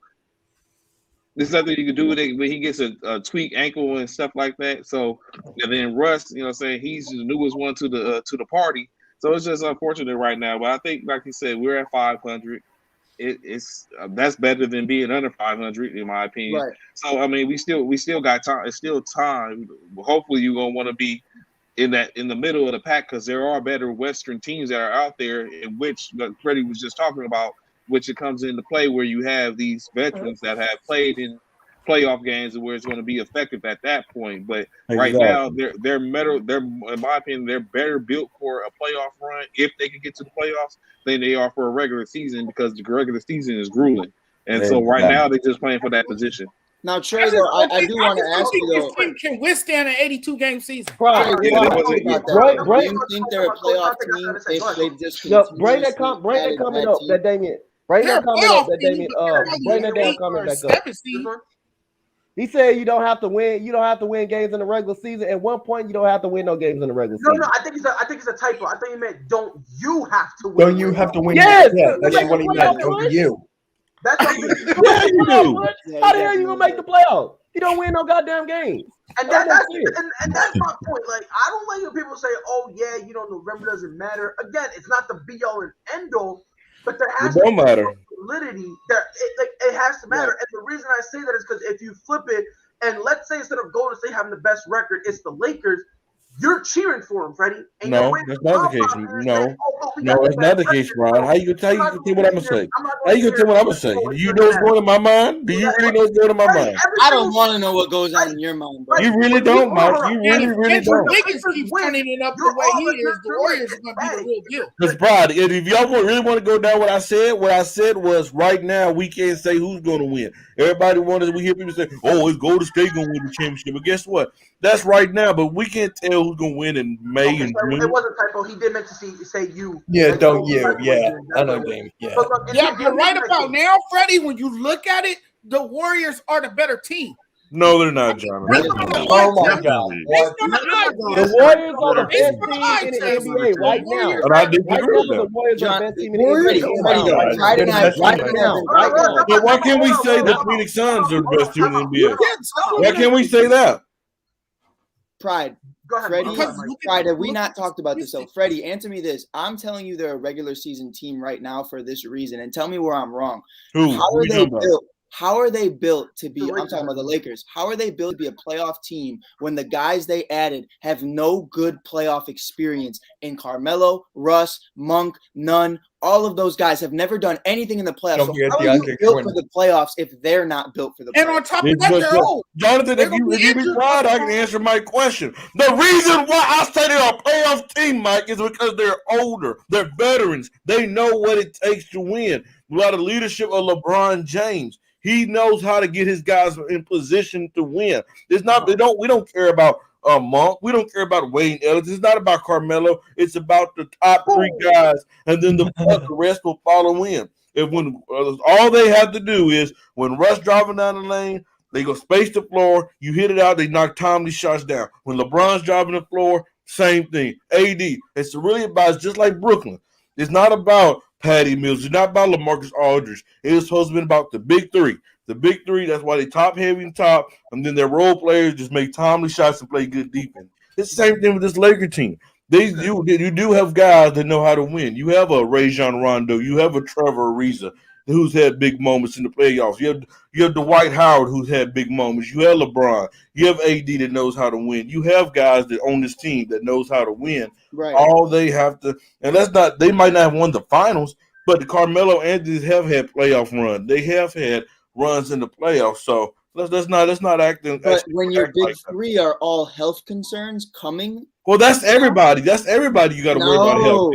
Yeah, you got to worry about Brooklyn big three. Let's not put that health issue history. Let's not sit and act like this not just an everybody issue. Let's not just bring up health when we talking about the Lakers. Hey, what did that kid say?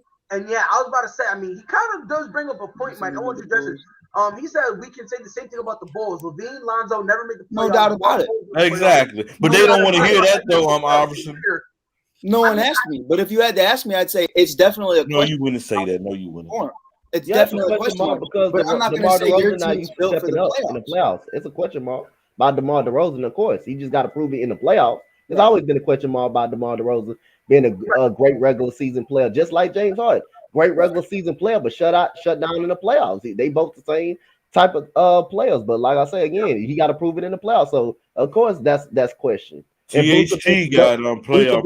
Used to get out of the first round. Of course that's a question. They don't do anything, Freddie. What you mean they don't do anything? Most of the players won a championship, Mike. So what are you talking about? Yeah, and you know who else got a ring was the Water Boy. Well, guess what? He have experience. Oh wow. Yeah, wow. I will say this. I'll be honest with you. I do understand Mike's point to an extent. Freddie is the most biased Lakers fan. No, you're the most. Freddie, before you kill me, hold on. Before you kill me, just hear me out. Before you kill me, hear me out. I do get what Mike is saying because you are depending on a lot of role players who kind of right now in the regular season are kind of suffering, and you expect them to kind of step up and all of a sudden be those guys in the playoffs. But where he kind of loses me is I'm not going to sit there and just automatically say, before, like what they did in the past is necessarily going to be, right. What they're going to do this playoff. Right, like, they can step up. That's kind of where me and Mike, because I do get his point, It's not saying we're not gonna sit up and act like we need these role players to be our key players. That's not the case. And I mean, whoever's on the Spotlight Sports Network page, of course, you take the big three out, they don't even have a chance. So that's just But Freddie, what I'm trying to tell you is, if you look at the Warriors and you're discrediting them, if you're I'm not discrediting them. I'm just saying, dude, I saw. No, I'm not discrediting them. Me discrediting them. They don't have a chance. Boy, you got Jonathan over there shaking his head. That's how you know. I don't care. I'm the Laker fan that let people beat his head. Time out. Hold on, Freddie. No, because you said just like them damn. Hold on, Freddie. You literally just contradicted yourself because I literally said, hold on. I literally said, I think it was when the Bulls beat the Lakers. I said, Freddie, isn't it possible for you just to say, you know what? It is what it is. They got the win. Congratulations. And let's move on. What did you say to me, Fredward? Matter of fact, don't answer. I will tell you so that way you can convert. Well, tell me. I don't tell me. You told me, and this is what you said.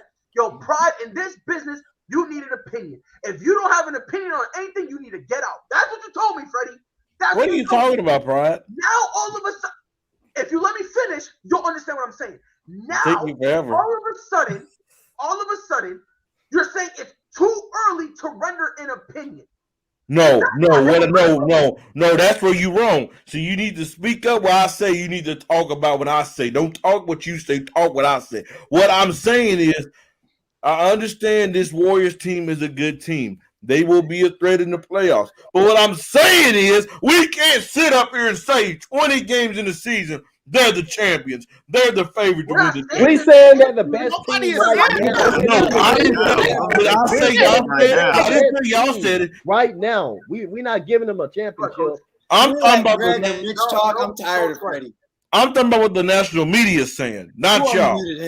No, but no one's crowning them. They're just saying right now they're the best team. And they're not the best team. They're not saying they're going to. Why can't the Phoenix Suns get love? Why can't they get any love? I don't see that. it. The Phoenix Suns are the second team. They're one game away from each other. Which is why they're the second team. The record don't mean you see. That's what we go by numbers. Numbers don't mean a jack thing. I'm gonna say yes. Look, I'm gonna say this. If I don't get muted, I'm gonna say this. There's a lot of teams in the Western Conference far better than the Lakers right now. I could name them. The Warriors, the Suns, the Jazz, Portland. There's a number of teams. No. Portland not better than Lakers. No. Portland not better. No. Portland go. Portland is out of it. No. I would not take Portland over the Lakers. No. No, I'm not. I ain't taking Portland over. I'm sorry. Preach. That's what I do. That's all I do. They're playing better. They're playing better though. But I'm definitely taking John Morant's team. The Grizzlies? Jonathan. This is what I mean. Jonathan let people feed him in. I'm done feeding you, Jonathan. You let people feed your head and dictate what you say. Hell, I'll take the Clippers over the Lakers right about now. Jonathan, you know what? Hold on. How about this, Jonathan? Go become a Clipper fan. Take yourself away from the Laker fan. Go be a Clipper fan. Hey, Did you want to jump off the ship? Because this is going to be the main dude when we go on a run. Oh, the Lakers look like a championship team. The Lakers. Go be a Clipper fan. Like it is. Don't be a Clipper fan, Jonathan. Don't be a Warriors fan. Leave LA. Leave. I'm going to tell you this, Freddie. I'm going to tell you this. Let's do that, okay, Jonathan? Yes or no? I ain't leaving LA. Leave. Be a Warriors fan. I'm just telling the truth. No, go be a Warriors fan. Go. You just like all these damn. Since you want to let people dictate what you say, you let people dictate what you say. Look, they so damn delusional. You go let people dictate what you. Oh, Spotlight. Because you don't even want to do a show for me. You're sorry, Philadelphia 76ers. Hold on. Time out. Hold on, Jonathan. It's a disgrace to be a Philadelphia fan. I was with you in the beginning. Portland, they're no. I think right now the Lakers are they're like the fourth. They're playing better. They're playing better than the Lakers. So they're playing better. I got to admit it. Game over Russell Westbrook any day. Oh yeah, y'all do that. You're right. I would take Dame over Russell Westbrook. Here's the problem. It's brick. It's brick. It's not Brook. It's brick. Yeah, it's brick. You're right. You're right. Tell it like it is. It's brick. And he just messed up.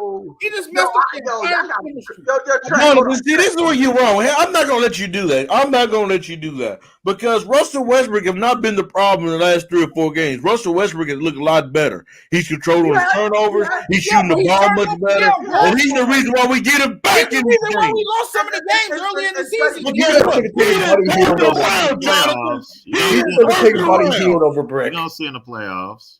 Hold on, Greg. Let me ask you a question. Greg. Mm-hmm. Let me ask you a question. No one interrupt Greg, please. Freddie. Like right now, if you were to tell me the top 8 teams or the top 6 teams in the West, like who would you like? Where would the Lakers fall in? The Lakers are not a top 6 team in the Western Conference. Hold on. Time out, Freddie. You know what? I'm just ready to eat all y'all eat through. I'm gonna give you an opportunity. I want you to, and it doesn't have to be in order. Okay. Just name me the 6 teams that you have. The 6 teams that you have above. I'll go with the Suns, the Warriors, the Grizzlies. Hold on, Freddie. Give him a chance. You know what? As funny as this may sound, the Clippers are better than the Lakers right now. I'm listening. Clippers are better than the Lakers right now. But let me say this though: before the season even started, the Los Angeles Lakers are not going to win the NBA championship. Please replay this. Please replay this when they don't win, because they're not going to win. So the Los Angeles Lakers are not winning the NBA championship. No. You were gonna find out why. No, hold on, Greg. Don't do that to me. Okay, And the Nuggets are about to be better than them. Greg, Okay. I need 2 more teams. 2 more teams. I need 2 more teams. And by the way, hold on real quick. And obviously, Okay. Russ has been playing like the last 3 games. He's been playing well. He has been. Yeah. If he can continue this role with the big 3 assembled, because that right now is my only concern. His When- defense, Can I go with what Greg said, please? his defense is horrible. Greg, you Go ahead. Greg, so give me 2 more He teams. does Greg. not defend. Go ahead, Greg. Give me 2 more teams. Because right now you got the Suns, you got Okay. the Warriors, you got the Grizzlies, and the Clippers. So those are the 4. So give me the other 2. Freddie's head hurt by This now. starts getting hard now. nobody is. There is one team. Dallas is better than the Lakers. I was gonna say Dallas. Dallas That's is a good better one. than the Lakers. Argument. Yeah. They're 10-7. Give me one more team, Greg. Give me one more team. You know what? Just to have some fun. Portland. Hey, they not going to be better down the road, but I agree with that. They're better right now. They're better right now. They're better right now. They're This is my turn, damn it. I'm ready to go. I don't care if you're ready to go. It's not your turn. Trey. Let me You said it was. Let me, I can't wait till I get to mine. yeah. Let For me, you to say that. No, stop. No. I'm going to Trey first. Whether you like it or not. Hey, Freddie. Let Freddie, me ask guess you a what? question. OKC Thunder's better than the Lakers too. They beat them You're twice. crazy, Jonathan. Okay, I forgot about that. I forgot about that. Hold on. So he named the the Suns, the Yeah. Warriors, the Clippers, the Mavs, the Trailblazers, and who else am I missing? Memphis. I had Dallas in there Memphis, thank too. you. And Yeah, Memphis. Memphis. Those Yeah. are the 6 teams. Trey, of those teams, where is he tripping and where is he right? Because I ain't gonna lie, I agree with some of these. So, in all actual honesty, all of those teams have a better record than the Lakers currently. The Lakers are ninth in the conference currently right now. So, like you said, of course, you got Golden State, Phoenix, Utah, the Clippers, Dallas, Portland, and Memphis that are and even Minnesota. And Minnesota are currently above the Lakers. So from that aspect, yeah, they're playing better than them right now. If we're going with your record is who you say you are, then at this point the Lakers are 500, and some of those teams are half a game ahead of the Lakers. As we continue to move forth with the season, it's going to start to pan out. Like I said, Right, that's a little too far, Damian. That's a little too far. And 2 of those teams got current former Lakers on it.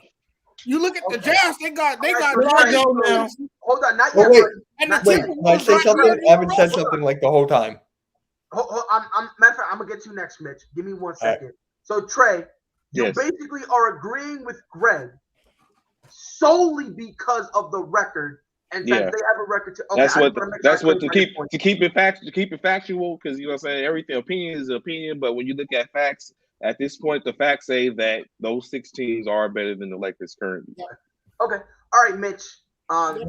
So you guys are forgetting about someone. Mitch, I want to play another round with you. Give me where would you rate the Lakers? Do you have 6 teams better than Lakers right now? I have to look at it right now. So, but let me say this. Go ahead. How are the Wizards doing with Kyle Kuzma, Montrezl Harrell, and those guys? Don't do that. Kyle Kuzma still goes under 44% from the field and only averaging 2 more points. Don't do that, Skip. Don't play with me. I'm not a Kyle Kuzma fan. He's dog shit. He's worthless. He's garbage. There's no pressure on him whatsoever. And the mere fact that all of a sudden people saying he has a career year when he shoots a career low from the field goal is beyond me. I apologize, Mitch. That's not anger out on you. It's not. Kyle Kuzma. He's averaging a double-double, isn't he? He's gotten better. What are you talking about, Prod? Come on, give the man some love. He's gotten better since he left LA. There's no pressure on him. So think about it like this: like Kyle Kuzma in my opinion, they elevated Kyle Kuzma too early in his career. That was the first thing which they done. He came off. He was doing what he was supposed to do as a player coming off the bench in LA because he was the 24th or the late 20 picks in the league when he came in. But it's what goes on with the Lakers. Think about it. Julius Randle was balling out now. You know what I'm saying? But when he was in LA, it was like, man, why would we pick this dude? Lonzo Ball. Why did we pick this dude? So that's just what it comes. Like the Lakers pick talent. It's just they don't develop it. Yeah, look at Julius Randle. God, I don't like Julius Randle right now, but he won Most Improved Player. Yeah. Okay. So now the main event, Freddie. Now you can say whatever you want. Speak to your heart is full, like you're the Grinch. First of all, Jonathan, take your Lakers stuff off. Go sell it. Become a Clipper Warrior fan. You know you're not welcome no more. You're not welcome because you let people feed in your head. You let people feed into your head. Jonathan, tell them you preaching. Go, baby. And Greg, for you to come out and say that delusional nonsense that you just said, that mess, that crappy stuff that you said, is just delusional. It's blasphemy. And I agree. The Lakers are not a top 4 team. I will say that. I will say that they're not a top 4 team. But have Memphis over them that's 9-9, that's only maybe one game better than us. Like we can't just go off record. I'm tired of people going off record. Because that's the case, just like whoever just said it, Mitch said, I guess the Washington Wizards is a great team in the East. Hey, we gotta stop doing this, you guys. We gotta go what we see on the basketball court. Okay. The Lakers are a top 5 team. I do not have the Memphis Grizzlies over them. Whatever you want to say, John, you can say it. They are a top 5 team right now. And I don't even have Portland over them. I don't have Portland over them. It don't matter who they play, John. They still grown men. They still grown men.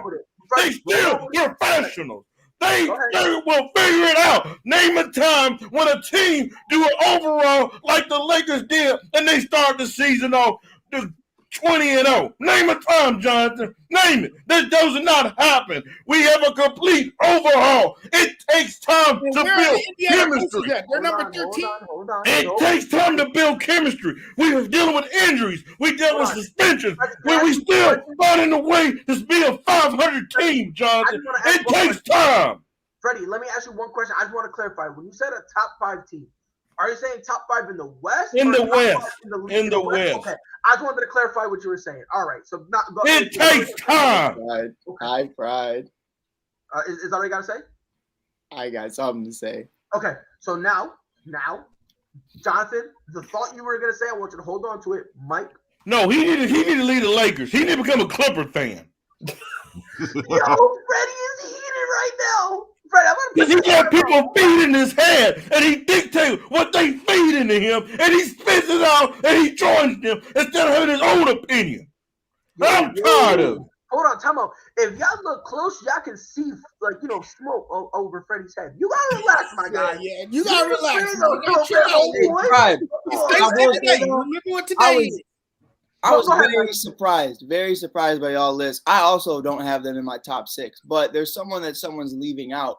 The Minnesota Timberwolves are I knew someone was gonna say it. Quality wins. Quality wins with a. What are they doing on Saturday? I'm telling you right now, they're losing on Saturday. They might lose on Saturday, but they are playing quality games. They are tied. Well, what are they doing lately? They're winning games. They haven't lately. They're winning. They're winning. They just beat the Heat. Are you dumb? Well, blah, blah, blah. Give me a violin. Nobody cares about that. You might need that violin for yourself. And Freddie, here's what I'll say. The Utah Jazz is someone no one's talking about either. Now, if we're talking about as of right now, we're not talking about what they do in the playoffs, because in the playoffs they escape. But, you got the Suns, the Warriors, the Mavs, the Jazz. I do like the Grizzlies. What Ja's doing right now is what Russell Westbrook wishes he could do. They're a 500 team. That's what they are. You're a 500 team. So we can't say they're better than us. They're equal because they're a 500 team. You know why they're not equal, Freddie? Let me say one thing. Hold on, Freddie. Wait, Pride. You just contradicted Freddie's yourself. main point, though. I did not contradict myself. Freddie, you just I gotta be on these shows more often, man. Freddie, bro, my problem is you said this, and Pride heard it, and everyone else heard it too. You said, I have to see what I've seen on the court. I have not seen your big three together on the court more than 3 games. So you can't say they come up in and say they dog shit. So how are they top 6 right now? Well, if I haven't very fucking seen good. them? But they still found a way to be a 500 team. That's what my team promise. They're not better than other teams. What, Mike? Hold on, they're not better. Hold on, real quick. Who? Any of them. Hold on. I just want to say they are too. I just want to say one thing. I promise you, Mike can go right back into it. I promise. While you guys are arguing, my guy Trey up there just cooling, doing laundry. My guy chilling. He's just like, you know what? I'm just here. Like, I'm gonna start calling you Marshawn Lynch, because like the look you just had, it was I'm just here so I don't get fined. Like, he's like, yo, I'm here. I'm doing my responsibility. Got me yelling on Thanksgiving. Gonna lose my voice on Thanksgiving because of Jonathan want to be delusional. Oh my I've been delusional. You have been, Jonathan, because you let people feed into your opinions. Your thought process was not this. Because you let people talk and you let them change your position. I believe something. Guess what? I'm gonna say it. I'm not letting nobody come and change my position. I didn't let anyone change my mind. I didn't let anyone. You did let people change your mind, John. Yes, you did. Someone put a gun to my head and told me, okay. It don't have to take a gun because you let them take it that easy. What the fuck are you talking about? Go be a Clippers fan. Go be a Warriors fan. I will tell it like it is. You're not telling how it is.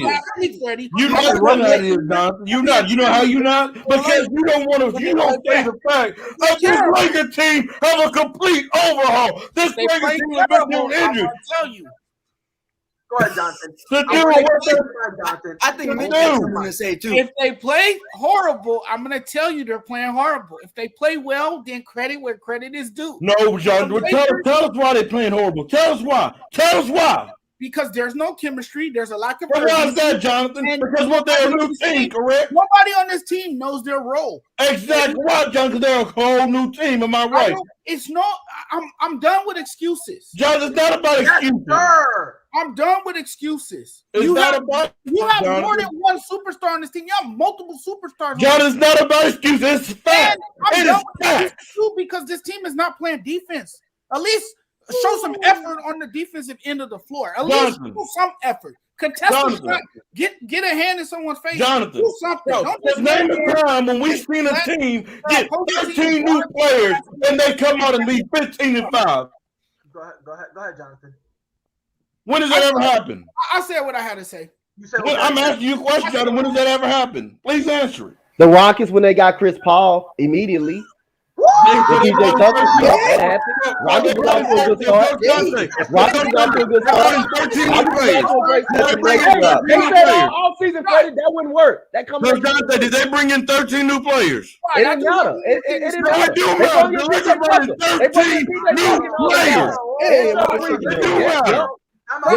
Name a time. They said it wouldn't even work. Name a time when the team brought in 13 new players and they came out beat 15-5. Jonathan, answer the question. Somebody new, regardless if it's 5. Go ahead. Answer the question, Jonathan. Oh, Freddie, I have one more thing to say. Answer the question. The Lakers also don't have a pure closer.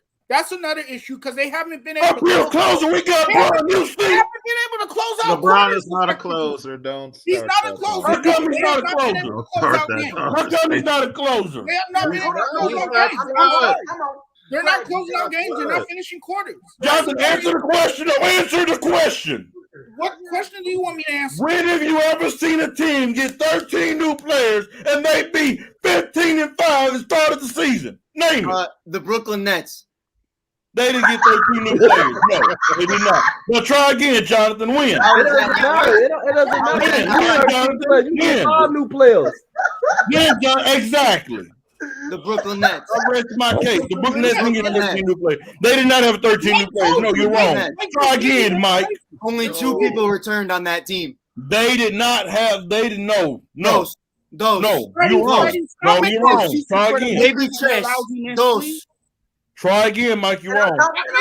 Technically speaking, you could say Kevin Durant. That was in their tricky ways right now. Stop. Don't be a Clipper fan, Brian. You can't even answer the question. You can't even answer the question. You can't even answer the question. You added 13 new guys, but only 7 of them played. Don't be a Clipper fan or Warrior fan, Jonathan. You can't even answer the question. And for you to say that LeBron isn't a closer is a blasphemy. We've seen this man many times close that game, hit clutch shots. What's up, Hammer? Happy Thanksgiving. What's good, Happy Thanksgiving. Happy Thanksgiving, everybody. Let me say one thing. Hammer, you're killing me, bro. For you to sit there, by the way, when he hit Toronto with that dagger, that little kiss off the side of the back, that was a playoff. So, but again, it's not like he made anything in the playoffs. Against the Wizards as well. And for you to sit there and say that because he doesn't do it a lot in the playoffs, and that's why he's not clutch, that's not fair. Because if I'm mistaken, the first time in the Cavs, didn't he have a game winner against Orlando in the playoffs? Sure did. Yeah. If I'm not mistaken, didn't he have a game winner when his first time in Cleveland? Didn't he have a game winner against the Pistons? Sure did. Yeah. And weren't those in the playoffs? And what about the Washington Wizards? And then he vanished from the face of the earth against Dallas in the finals. The Lakers. One time. Where he at? He scored 10 points. I love when people say that. You can't find him. And listen, Greg, I will give this to you. He was young. I'll say that. 2011 finals in Dallas, right? That is the biggest black mark on any resume of any all-time great athlete. I'm not taking that from you. 110%, and it's LeBron's fault. He needs to wear it. I'm not disagreeing with that. The bottom line is this: the Lakers have been manhandled by opposing opponents, and they have showed a lack of discipline. Okay, brother, don't be a Laker fan no more. Go join somebody else. Go join somebody else right now. Straight up. The Lakers are ass, and the Golden State Warriors are making it to the Western Conference Finals this year. Hammer, who's your team? Golden State. Bank on it. Hey, when that day don't come, I want you on this show again, and I want you to eat your crow. I just want to know, though, Pride. I just want to know why Jonathan can't critique his own team.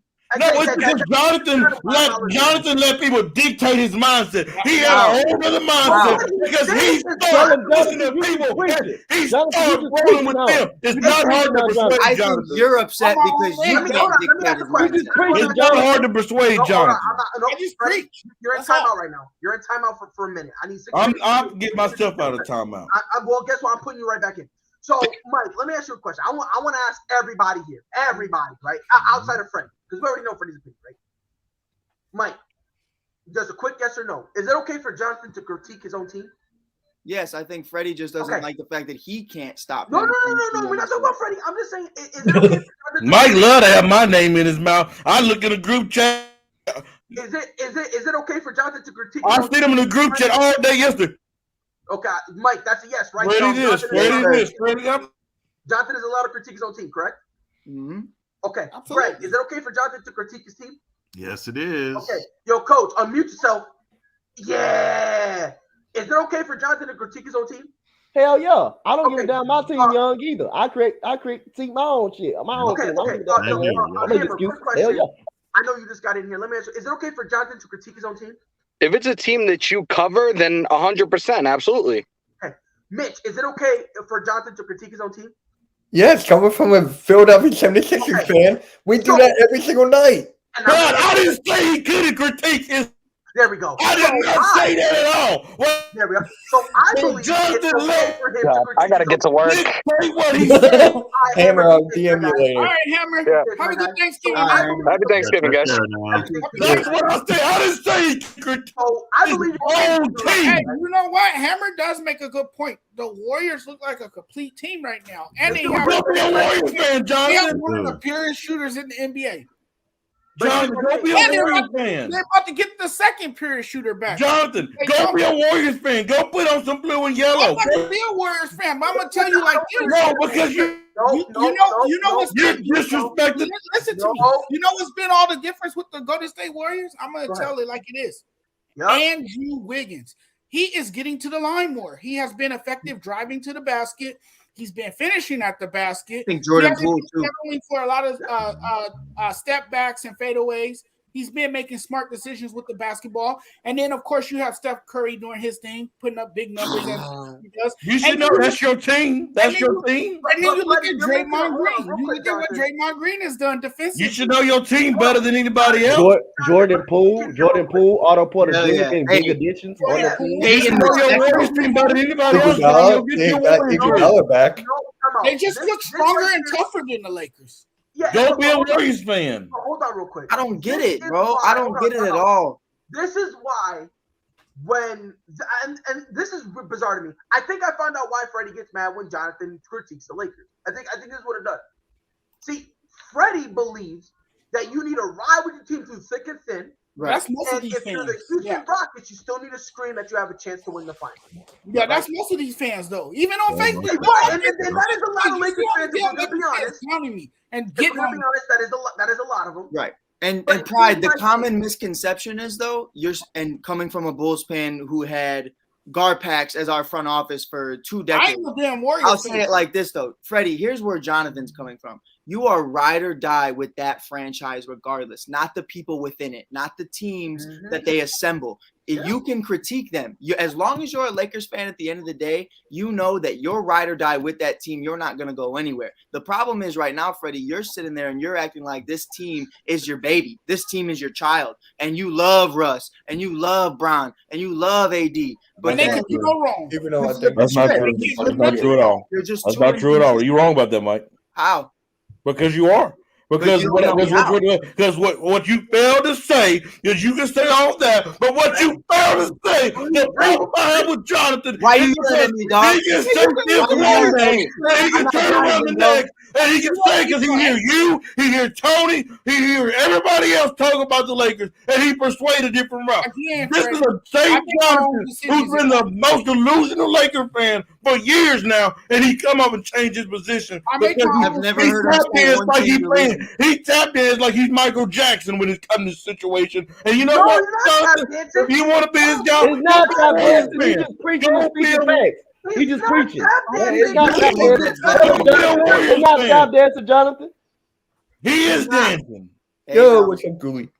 Bro, but Freddie, here's what I'm telling you. Jonathan sounds more realistic than you. Because he's listening to y'all. Y'all persuade his direction when he comes. I've heard him talk about situations like this before. Hold on, time out. Let me just say one thing real quick, Mike, before I swing it back to you.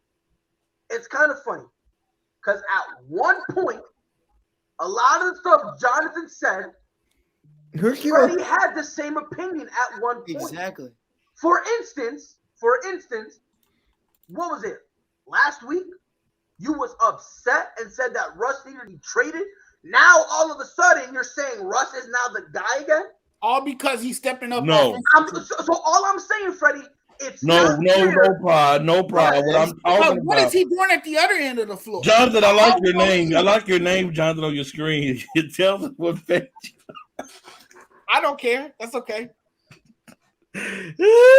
But what I said I criticize my team. I criticize the players for what they do lately. But what I've seen of late, I see a team that is fighting, a team that looks better. And that's okay for me to say. But one thing I'm not going to allow is that any of you guys let anybody persuade your direction in the debate. I'm not going to allow that. Mike, I know one thing about Mike. If anything about Mike, as long as I've known about Mike, anything I say, guess what? Mike going to have his opinion. He going to debate it. Mike ain't going to run from it. He going to debate it. And that's one thing I want Jonathan to do. Stay in your lane. Debate what you want to debate. Don't let nobody dictate what you going to say.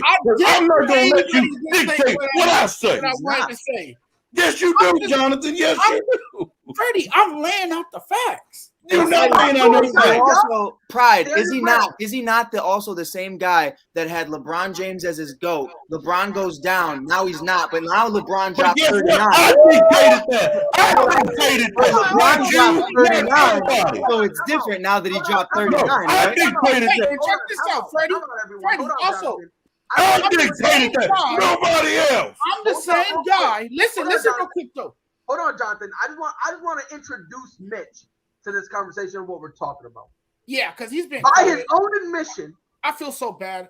He has had in the span of, if I'm not mistaken, what was like it? 2 weeks. A week? 2 weeks? Maybe. He had LeBron, Kobe, MJ, and Tim Duncan about to explode. as his GOATs in the span of 2 weeks. I sure did. Wait, what? Yes, Just in the keep span of flipping, 2 weeks. What? I sure did, Mitch. And guess what, Mitch? In those 2 weeks, none of those players played an NBA game. So I don't know how the fuck it keeps switching. No, yes, they have switched. You know who played LeBron James, Mike. And you know what? He quit against the Phoenix Suns. That's why I had to take him away from being my GOAT. So wait, so you gave LeBron James the GOAT mantle again because he punched a kid in the fucking face? No. This is before that, Mike. I'm just making sure. This was before that, Mike. You know what? I'm done. I'm not losing my voice on Thanksgiving Day. No one told you to yell. No one told you to yell. No, because y'all want to be delusional, a.k.a. Jonathan. Warriors fans. What you know is what you're being. No, Jonathan, you're not. You're being. Now you need to be addressed, Jonathan, the Warriors fan. I'm not a Warriors fan. You are a Warriors fan. Wrong guy, because I'm not a Warriors fan. You are. You see a ton of Laker jerseys. You are a Warriors fan. No, I'm not. I just tell it like it is. No, you don't. Hey, Freddie, you gotta tell it like it is. You sound like these other fans on my damn Facebook page that keep telling me to turn in my damn fan card. You sound just like them because they don't want to hear the truth. They don't want to face the facts, and you're just like the rest of them. Go ahead, John. No, because I don't let nobody dictate what I. Oh, we have some technical difficulties. Tragic. You guys, yo, look, I was gonna say this one thing. Oh, I'm not even kidding. One day, I literally want to have an episode where all we do is just talk about the Lakers. I'll be in that, definitely. And I'm telling, and Mitch, ready here? The funny part, Mitch, and this is, and everyone here can attest to it. No, I'm not jealous. That's who your fan is now. I got the Bears game today. I'm telling you, we're gonna let Freddie do his thing. He gonna talk by himself because he will argue both sides. He'll look over here and tell you why Russell Westbrook is phenomenal. Then the same breath, look over here talking about he's the problem. He can sit there and say this defense is horrendous. You mean Westbrook? And at the same A couple of days ago, Freddie wanted to trade Russell Westbrook. He wanted Russell Westbrook gone a couple of days ago. So I'm just telling. Guess what? I might want the same thing next week. But guess what? I'm not gonna let nobody. So Thanksgiving is here. I'm not gonna let anybody dictate what I. We need to give love to the people that we're loving and thankful for. Are you okay now, Freddie? You gotta remove it. Breathe, Freddie. Oh my God! It is Thanksgiving, Freddie. I'm gonna start with you. What are you thankful for? Let me get my voice together again because I did a lot of talking loud. But to be on a serious note, I'm thankful for God, allowing me to, wake up every morning. I get my health and strength from Him. Thankful for my family. Thankful for everybody that's a part of my life. I'm thankful for everybody a part of the All Sports All Plays Network to help me on this journey. for building this network to be able to do the things that we do on a daily basis. I'm thankful for each and one of you guys. Thankful for the spotlight. There's Sports Network over there. Thankful for Coach Dante and everybody over there. Darian, Key in the building. Those guys are putting in really big work over there as well. Hey, Key, you're right. I got some tea. I gotta get some. But I'm just thankful for all that, and just glad to be here. Yes, sir, Jonathan. What do you think? Yes, I'm thankful first and foremost for God, because without Him, none of this is possible. So I want to thank our Lord Savior Jesus Christ for waking me up this morning and allowing me to see another day with my precious baby and my fiance. I'm thankful for them as well. I'm thankful for my family, thankful for all my friends, and I'm also thankful for all you guys as well. You guys have been a huge blessing in my life, and I just appreciate each and every single one of you, and I admire you guys for your talents and your ability to podcast and want to be great every day. And that's awesome to me. When I come across people who have the same goals and the same mindset that I have, and that creates a family atmosphere, the one that we have here. So I want to thank each and every single one of you for your hard work, your dedication, your sacrifices away from your family as well, to make all this happen. So I'm just thankful for everything that I have in front of me, and I'm just thankful for life and everything that I have. Bet. Mike, hit me with it, bro. What are you thankful for? Man, shout out to Arturas Karnisovas, because without him, the Bulls would be dog shit. So thanks for changing the franchise. But on a serious note, Justin Fields as well. But it's definitely, I'm blessed to be here. I'm blessed to be with y'all. Growing up here, you're never promised today, and you're never promised tomorrow. Like, it just point blank. And at the end of the day, you don't know who's going to be at your table every single Thanksgiving, just because of how crazy the city is and how crazy it is here. So every Thanksgiving, I get to see everybody and get to be a part of this network and just get to keep living. It's just a blessing. So I'm thankful for Freddie, even though it makes me want to throw my head into a wall repeatedly. And it's definitely been one of the best experiences I've had on a network, on any platform, in a very long time. So I'm blessed to be here with y'all, and I'm blessed to just be here every day. Yes, sir. Greg, obviously I know your list is going to start off with the Chiefs, but after that, who you thankful for? Oh man, first of all, I'm thankful. I'm thankful to God first and foremost. And then secondly, I thank God for my beautiful wife. Been married, 6 months now, so I'm thankful for that. Hell yeah, Greg. Yeah. Hey, yes. So, and I'm thankful to be on here with you guys. Thankful for Freddie for, reaching out, asking me, to come on. And my dream was to always be on a sports show. I love talking sports. And so to be on here is one of the dreams that is coming true for me. So I'm just thankful for that. Oh, thank you, Key. And hey, what's up, Ian? And I'm just man, I'm thankful for life. I'm thankful to still be here because everything that's going on, COVID still going around, still in good health. So thankful for that as well. Also, and lastly, I'm thankful for Patrick Mahomes II. I knew it. Thank you. Thank God for creating Patrick Mahomes II. He is here with the Chiefs. Many more Super Bowls to come. I'm ready. Ooh, hello. All right, Mitch, who you thankful for? All right. So I'm thankful for Spotlight Sports Network. Thank you for having me on. It's a great great thing. I love being on here. I'm thankful for Dante, thankful for Darian, all those guys, Key, Gooley, all those guys. I'm thankful for my family, friends, just life in general. And I'm thankful for my supporters over my own YouTube channel, because without them, I would not even be here right now. And I'm thankful that the Eagles actually won a Super Bowl. So I'm actually so thankful for that. And I'm thankful for him right here. Yo, what's up, Ian?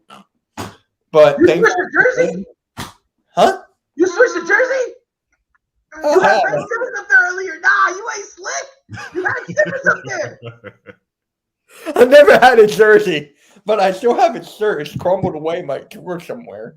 But if you guys want it, I'll auction it off. Like whoever wants that shirt. Free Ben Simmons. Gotcha. But yeah, I'm just thankful for life in general, family, all those things. So thank you guys. And first time for me to be on ASAP, so thank you. Well, obviously, Mitch, you know, we definitely want to have you here more. Coach, I know you love the Portland Trailblazers. I know your life dream is to work for their organization. Outside of that, what you think? I'm done. First of all, I want to thank God, because without him, there's no Coach Dante. Thank God for my girl, my best friend. Thank God for the Spotlight Sports Network. Coach Spotlight, he recruited me, having faith in me. When I grew up, when I was watching basketball, playing basketball at the age of 4 and 5 at the YMCA, I thought I wanted to become a real life player. But I say if I had a backup plan, so if I didn't become a player, I wanted to be something like this. So I think I just got to thank Coach Spotlight for giving me an opportunity and seeing my talent and being able to recruit me. I thank God for Coach Spotlight. Thank God for all of y'all. I'm thankful for all of y'all, man. The ASAP Sports Network, Freddie, and Coach. All of y'all like my mentors to me. I still learning everything. But every day I come on here on the morning show or any podcast, man.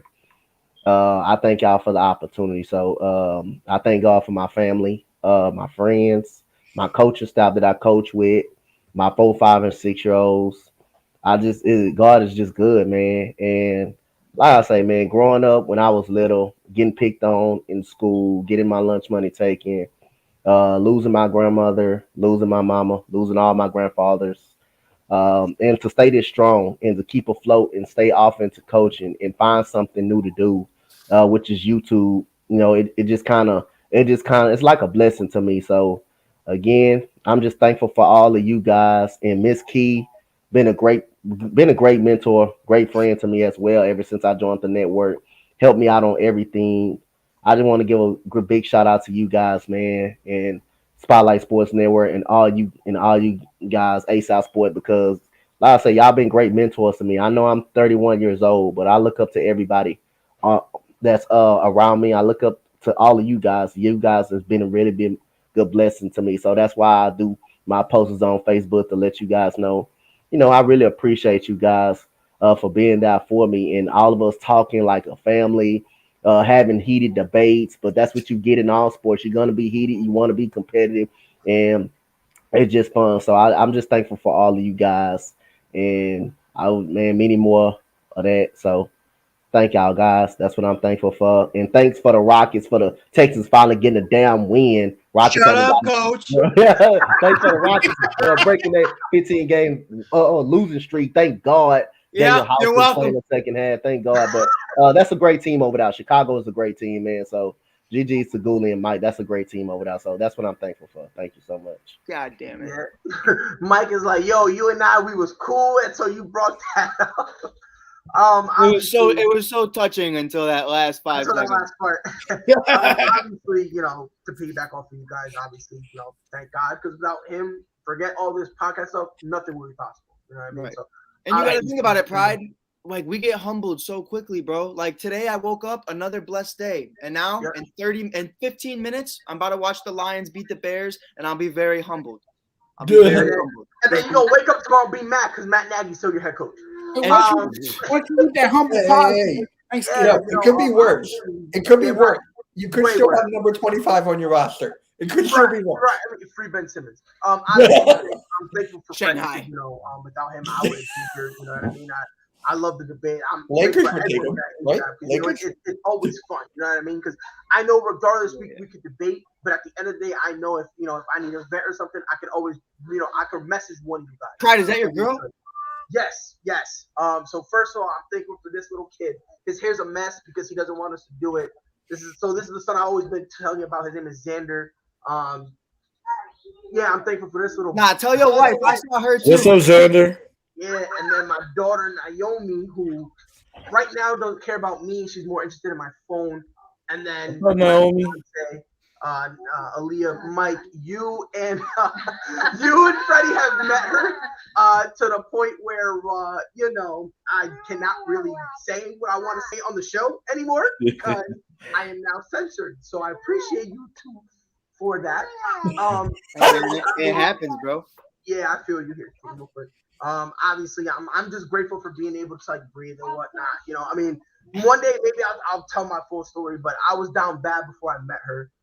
She literally saved my life, and so did my kids. You know what I mean? Like, your boy was down bad and all this stuff. And then one person I'm very thankful for, who I can never, ever forget. Can you scoot over? Because here comes a big reveal. I need you to scoot over. Oh my God. That man, Thomas Edward Patrick Brady Jr. I will never in my life ever go another Thanksgiving without thanking him. And of course, a little side thank you to Portland, because every time I mention him, it pisses off Coach Dante. So shout out to Portland. Keep being horrible. So I got something to bother Dante about. Now I do too. He always brings up number 25 every chance he gets. Yeah, that's what I'm saying. Look, every time he wants to bring it up, guess what? Hey, he ain't in my locker room. He ain't in my goddamn locker room. But obviously, this has been. We don't lose to him though. This has been another great episode of ASAP in the Morning. I appreciate you fellas being here. It definitely was a blast. Obviously, it's been your boy Pride on behalf of Fredward, Jonathan, Greg, Mitch, Coach Dante, Coach B, who was here earlier, Hammer, Mike, who thought he could leave and nobody say nothing, and everyone else, and especially the chat too. We appreciate you guys. We'll be back here tomorrow. Maybe we'll have a little more order. Maybe not, because we're going to talk college playoff rankings, which I don't know if that's going to be anything orderly. But again, we will be here tomorrow morning. We will see you guys on the next time. Happy thing. Whole sports all plays. Yeah. Whole sports all plays.